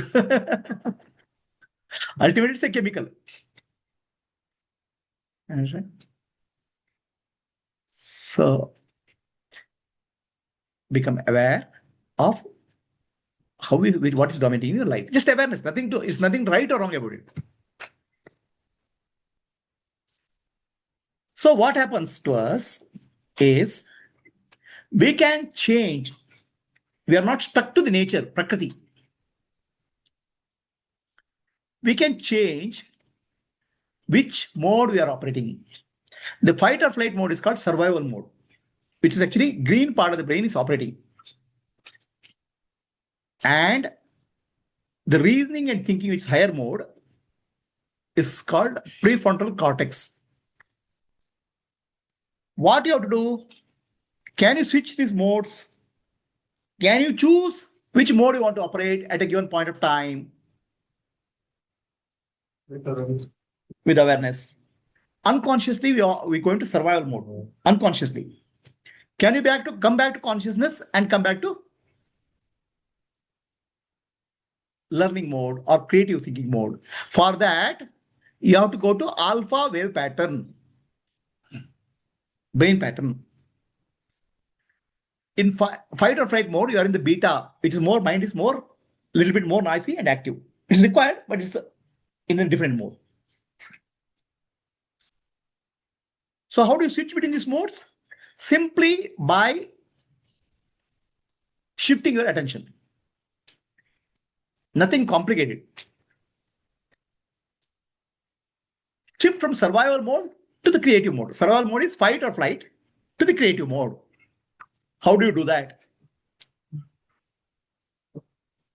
How do you get back to creative mode? Creative mode, you have to create alpha waves in your brain. Survival mode, beta waves. Okay. So how do you create alpha waves? Anybody has answer? Chanting, meditation. Yes, chanting and meditation help. Breathing. Music. Sleeping. What is it? Sleeping is delta. Sleeping is delta. Basically, you should learn how to relax. Okay. I'll guide you through a meditation, which is simple. Anytime you can switch over from, it's like a gear. You change the gear of your car from survival mode to creative mode. How do you change the gear of the brain? Change to alpha wave. How do you change the alpha wave? Simple. Okay. Let us do that.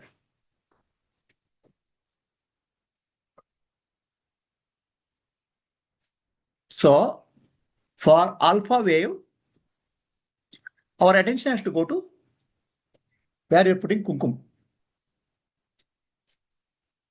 Nature exposure. Yeah, nature exposure works. Nature exposure works. Animals help. Okay, but what happens is that for this we have to find a place and time. Nature exposure, I have to go somewhere. Yes, creative flow happens in nature, definitely. But you have to find a place. Now, all that I'm teaching is you don't have to find a place or time. You can go back within yourself. You don't have to depend on anything else. Is it clear? Internally, you can create a meditative state. You are in alpha wave, creative mode. She is an artist. She says, okay, I have to go to nature. Fine. Creativity is there. It's important. But wherever you are, you should be able to go to alpha wave, switch from gear, from restless mind to a calm mind. Clear? How do you do that? I'll just show you. So you have to take your attention here. Okay. I'll just watch me first. Eyes should be just gently looking. No force, no pressure. The moment you look some point here, the mind becomes calm naturally. It's like both eyes are looking at one point here, just where we are putting kumkum or slightly above. You have to find that point gently. You have to move your attention or your eyeball. Attention you have to move. Require a little bit eyeball also, but don't force the eyeballs. Gently. You will find a point where attention goes here, mind becomes naturally silent. Why it becomes silent is left brain and right brain together are coming in central line. So eyes, which is right eye, is connected to left brain, left eye is connected to right brain. They both are coming at some point. So the restlessness will come down.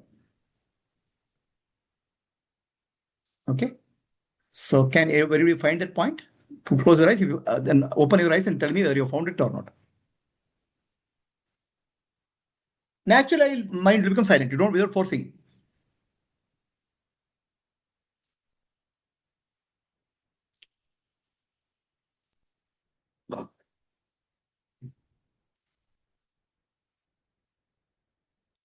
So everybody got it?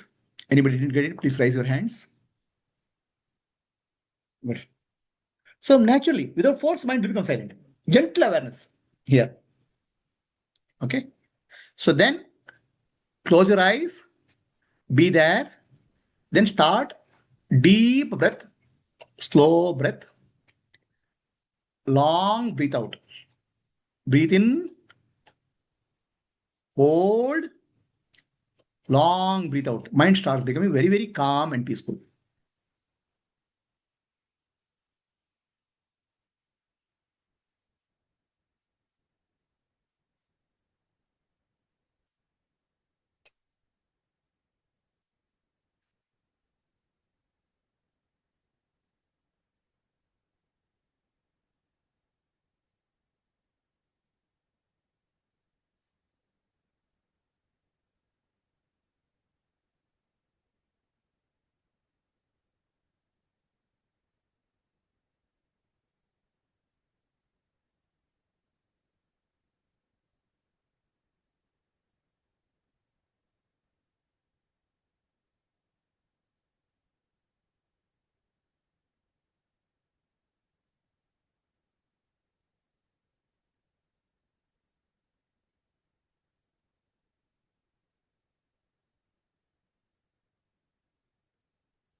Apparently, the rotation of the forehead Adna center.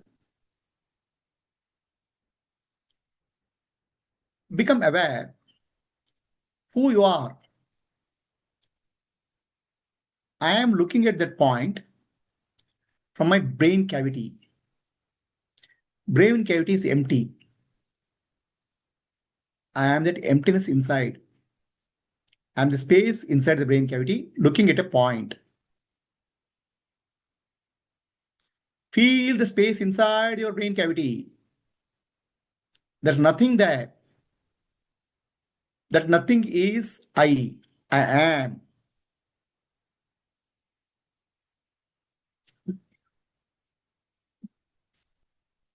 The space inside is I, real I am. The space inside and space outside are one. Space is infinite. I am that infinite space. Looking at a finite point called forehead.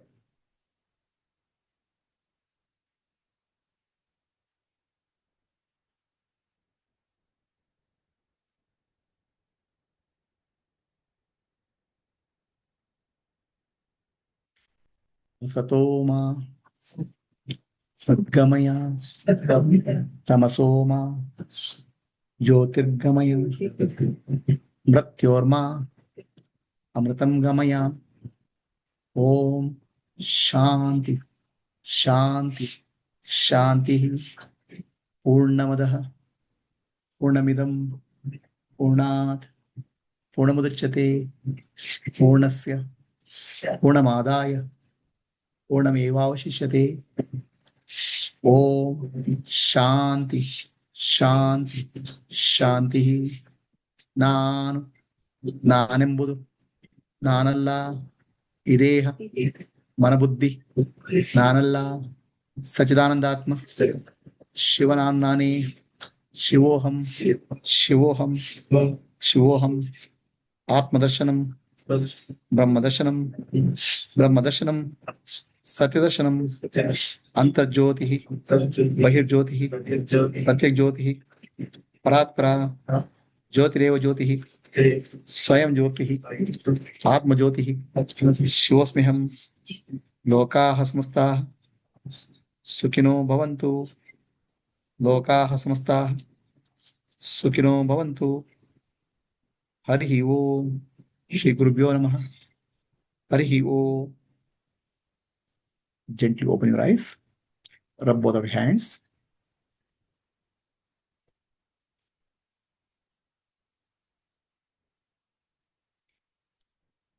Is this meditation clear to all? Are you able to find the point where mind becomes calm? Here? Are you able to do the breathing? And after say, just observe. Then I say, who are you? So you say, who are you? Inside I'm here something, inside. What is there inside? Nothing. You go by feeling. Inside, can you feel anything here? Huh? Nothing is there. Actually, avun taleli ಏನು ಇಲ್ಲ ಅಂತ ಹೇಳಿದ್ರೆ it is a blessing. We think taleli ಏನು ಇಲ್ಲ ಅಂದ್ರೆ it's a curse, it's a shaming. See, this is how perceived, no? If you say taleli ಏನು ಇಲ್ಲ, inside there's nothing is there, it's a great blessing. Inside something is there, is a problem. Huh? This is how we perceive this thing, no? Somebody comes and says, you taleli ಏನು ಇಲ್ಲ, you are a fool ಅಂತ ಹೇಳಿದ್ರೆ, yes, I am a fool. I am peaceful. Nothing is there. Peaceful. Yeah. So, when you observe here, understand the observer is inside here. What is there? Feel it. Nobody, nothing. That nothing is you. And that nothing is space. The space is inside and outside is same. I am one with the space. That's real I am. That's awareness. That's Brahman. Meditate that I am Brahman. So how many people, where do you feel yourself are there? Please show me with your hand, right hand. Where you feel you are there in your body? We say like this.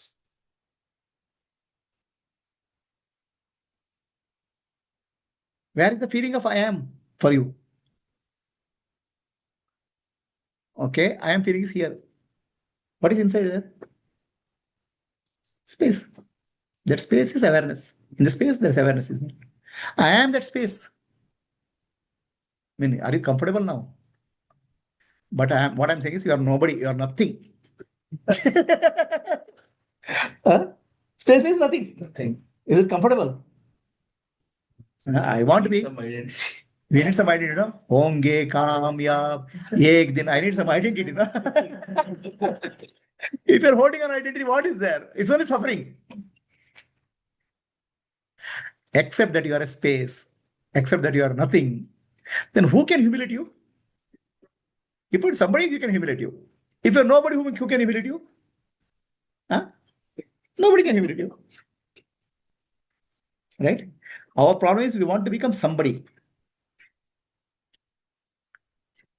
If you are nobody, if you are nothing, what anger you can have with whom?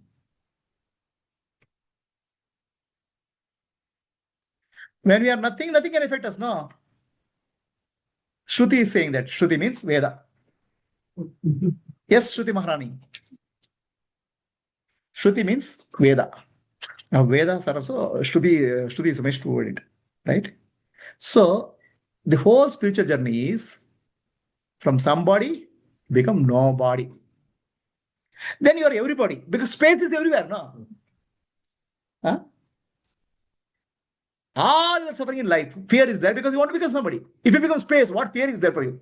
What is there for the space to lose? Some earth you can lose something, fire you can lose something, water you can lose. Space, what is there to lose? And then what is fear-based emotion for you?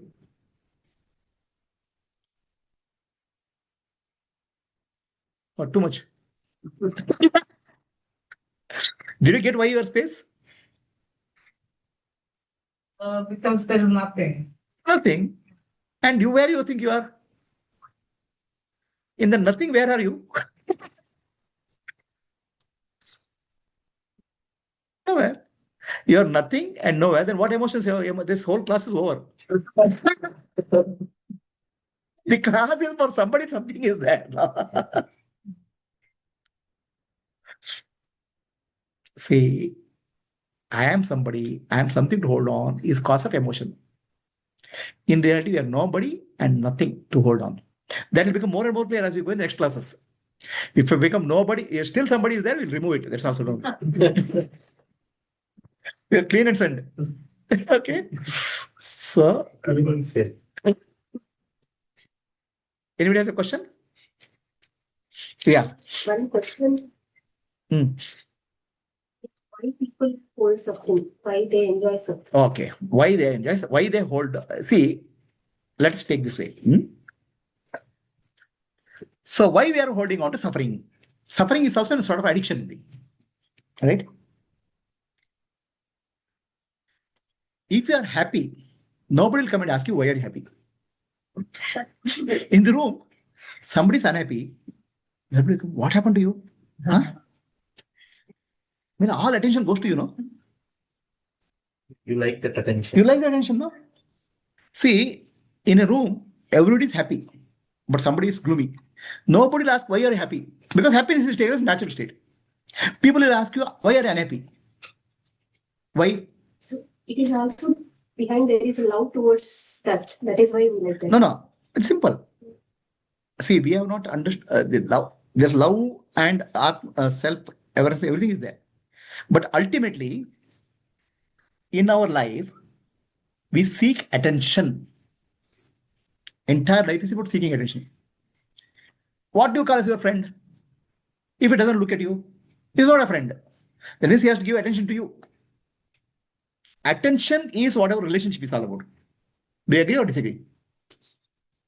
If you don't give attention, there's no relationship. If you don't give attention to customer will say goodbye. Right? Attention is what we seek in life. Attention is the real thing that's happening. Transaction. After that, other things will happen. In attention, you give a gift or you take something, but attention is primary. All of us seek attention.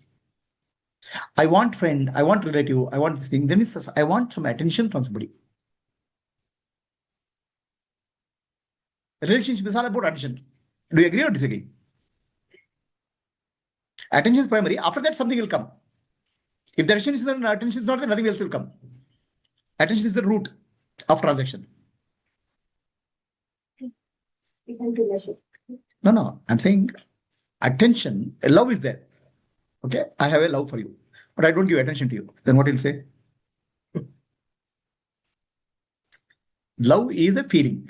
It translates into attention in the life. Right? Ultimately, in transaction level, it's attention. All of us seek attention. When we say relationship, we are seeking attention. Love is connectedness, but ultimately it translates to attention and some transaction in life. Say, I can give attention to my manager, but I need not love them. Oh, definitely. You can give attention with the hatred also. Right? I don't know. We can learn. But attention is what we are looking for in life. When the politicians are there or film stars are there, they crave for that attention. If you come in this room and nobody talks to you, you feel uncomfortable. Nobody's giving attention to you. Right? Why? What's so important about attention? Feel Feel alive. You feel connected. And where does the attention come from? Which part of the body attention comes from? I think Eye contact. Attention comes from eyes. Eyes are the window to the soul. You know that?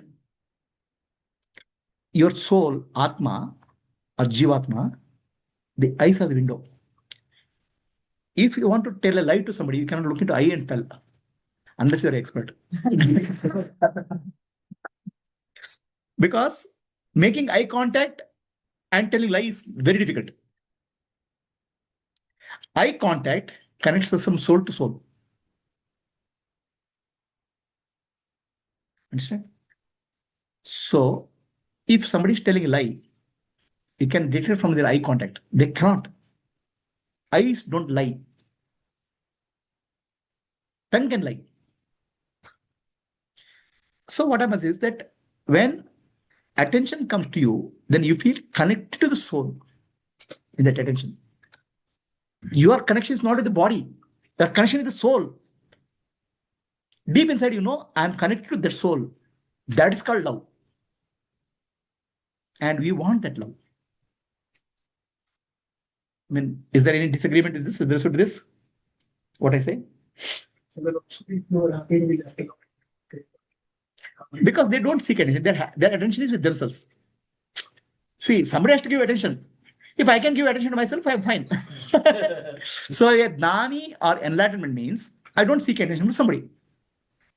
Okay? But what if that attention makes people uncomfortable? Huh? So there are introverts also amongst. Yeah. So they don't like attention. No, they don't like attention. They're uncomfortable because no. They're uncomfortable with the attention because they don't want to feel connected to the soul. Okay? They are disconnected. There's a deep disconnection inside. That disconnection, the mind is saying, the connection is harmful to me. Connection is dangerous to me. Threat perception is there in attention. In attention, there's connection, but unwanted attention is a threat perception. The women go on the street, somebody gives unwanted attention, you will feel threat perception. Attention is threat perception also. But we look for a connection in attention. Okay. So now what happens to you? If you are able to give attention to yourself, you don't need attention from anybody. Self-attention. But are you able to give that? No. Are you able to give attention to yourself anytime? You can give attention to husband, wife, boss, job. Are you able to give attention to yourself? That or some device or some social media or something. No, we don't give attention to ourselves. At the same time, we also seek attention. You are seek attention because you don't give attention to yourself. Yeah. If you're able to give attention, you don't need attention from anybody. Okay. Giving attention to yourself is called self. So meditation. Attention goes back to self. Your attention goes to yourself. Then you don't need attention from anybody. You are able to give to yourself. Is it clear? Yes or no? So if you are able to give attention to yourself, then what attention you need from anybody? It's a Atmanirbhar. You are self-sufficient, right? But what happens to people? Ultimately, they want to get, deep inside, there's a craving for attention. The big politicians, movie stars, they make some statements. Ultimately, they want to grab attention. Now, if I become sad, will I get attention from everybody? Automatically. Understand? That's one way of understanding. My own relative is there. Okay? He's old. He was old. He loves to go to hospital. Because in the house, no relatives will come and visit me. In the hospital, many people will come and visit him. They get to go to the hospital. I'm telling real case. Other people were worried to go to hospital. They have to spend money and all. He wants to go to hospital because people will come and meet him, ask him. In a house, nobody will ask him. He has money. Understand? So look at your life. All your life, you're seeking attention from somebody. Okay? And if you are suffering and a victim, more attention will come to you. Should you so fall sick? Unconsciously, I'm saying not consciously. This is all unconsciously happening. Okay, one way. Second, that's one works on to self-suffering. And these are all not happening at the conscious level, it's happening at deep subconscious level. Okay. The other way of looking at it is there are many politicians, right? There are many political parties and all. Their whole in religion also, their whole existence is based on I'm a victim. Everybody is out to destroy me. One religion. Right? Okay. So their whole religious identity is built on insecurity, fear. Everybody is out to destroy me. Victim. I'm victim of generation. That's what political parties claim. This victimhood. Okay. Victimhood has a very secret behind that. Has victim power in life? It's a negative power. The power is positive and negative also. Positive power is I'll excel somebody. In victim, okay, if I'm a hero, I'll crush some 10 villains. 10 people. Means I have power of 10. In victim, I say, everybody is victim as me. I am their target. Okay. Because I'm victimized, I don't have to do anything. The responsibility is on them, all of them. Okay. I don't have responsibility because I'm a victim. Responsibility on all of these people. Okay. To make sure that I'm not victim. That means all of them have to take care of me. Seeking another way. So this is not a positive way, and this is also not conscious. Deep inside what happens? In victimhood, I feel victorious. Because you achieved something. I have achieved something. Deep inside. No. Huh? No, everybody has to do something for me. Okay, I don't have to do anything. Everybody, something has to be done to me.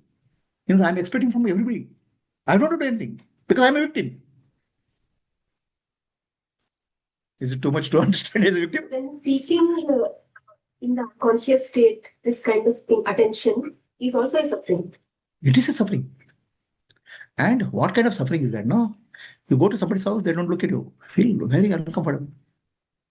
Huh? Will you? Yeah. Go to their house. They don't even look at eye contact. What? How you will it's suffering, no? You're suffering because you're unconsciously seeking attention, no? If you're peaceful, what is that? What is a big deal? You don't look. Okay. Keep it to yourself. Do you understand why suffering people seek attention and suffering? In suffering, there is attention. It's a negative way. But it's not conscious. It's happening inside, deep inside. Everybody agrees or disagrees? Anybody disagrees with what I say? Maybe in conscious state, there won't be need of attention. If you're conscious, why do you need attention? Right? Attention is, I feel more fulfilled when you give attention. If I'm fulfilled, why I need anything? We are not fulfilled. We feel incomplete. We need somebody to complete us.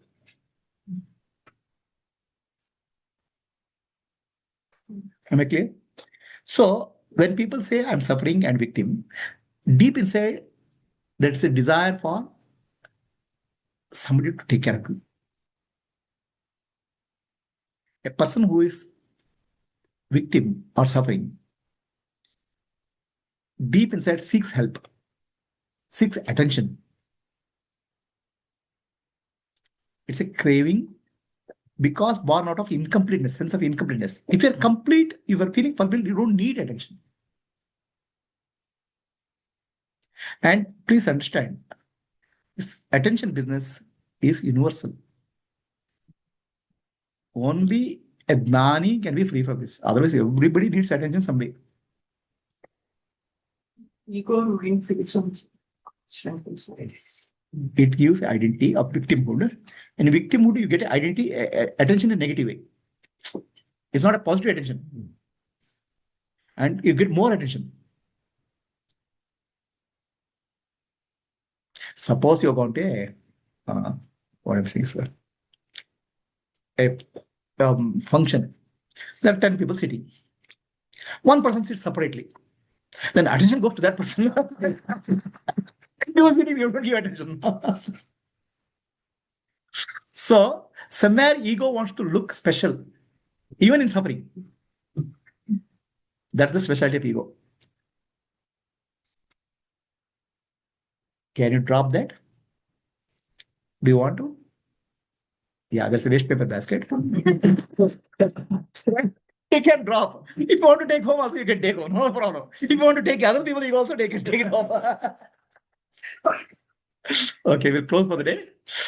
Okay, this class I thought I prepared for one class thing. All emotions I'll cover. I'm not able to cover one emotion also. So the class will continue. Okay. I don't know when next date is possible. Next Saturday is what date? 7th is right? Huh? 1? Next Sunday is 31st. So you won't be 7th February. 31st, 7th February is the next class possible. Okay. So 7th February, I will announce in the group, same group, while you are there. 7th. In my assumption, this class will go on for 3 to 4 sessions. Yeah. Until all emotions are cleared, my basket is full. Asatoma, Sadgamaya, Tamasoma, Jyotirgamaya, Mrityorma, Amritam Gamaya. Om Shanti, Shanti, Shanti. Purnamadaha, Purnamidam, Purnat, Purnamuduchyate, Purnasya, Purnamadaya, Purnamevavashishyate. Om Shanti, Shanti, Shanti. Nanu, Nanembudu, Nanalla, Ideha, Manabuddhi, Nanalla, Sachidanandatma, Shivananani, Shivoham, Shivoham, Shivoham, Atma Darshanam, Brahma Darshanam, Brahma Darshanam, Satya Darshanam, Antarjyotihi, Bahirjyotihi, Pratyek Jyotihi, Paratpara, Jyotireva Jyotihi, Swayam Jyotihi, Atma Jyotihi, Shivosmiham, Lokaha Samastaha, Sukhino Bhavantu, Lokaha Samastaha, Sukhino Bhavantu, Lokaha Samastaha, Sukhino Bhavantu, Harihi Om, Shri Gurubhyo Namah, Harihi Om. Next class is tentatively on 7th February. Tentatively. I'll announce in the group. So do you think this class is useful for all the people? Namaste. So it's useful? I thought I'll take Brahman. No, he's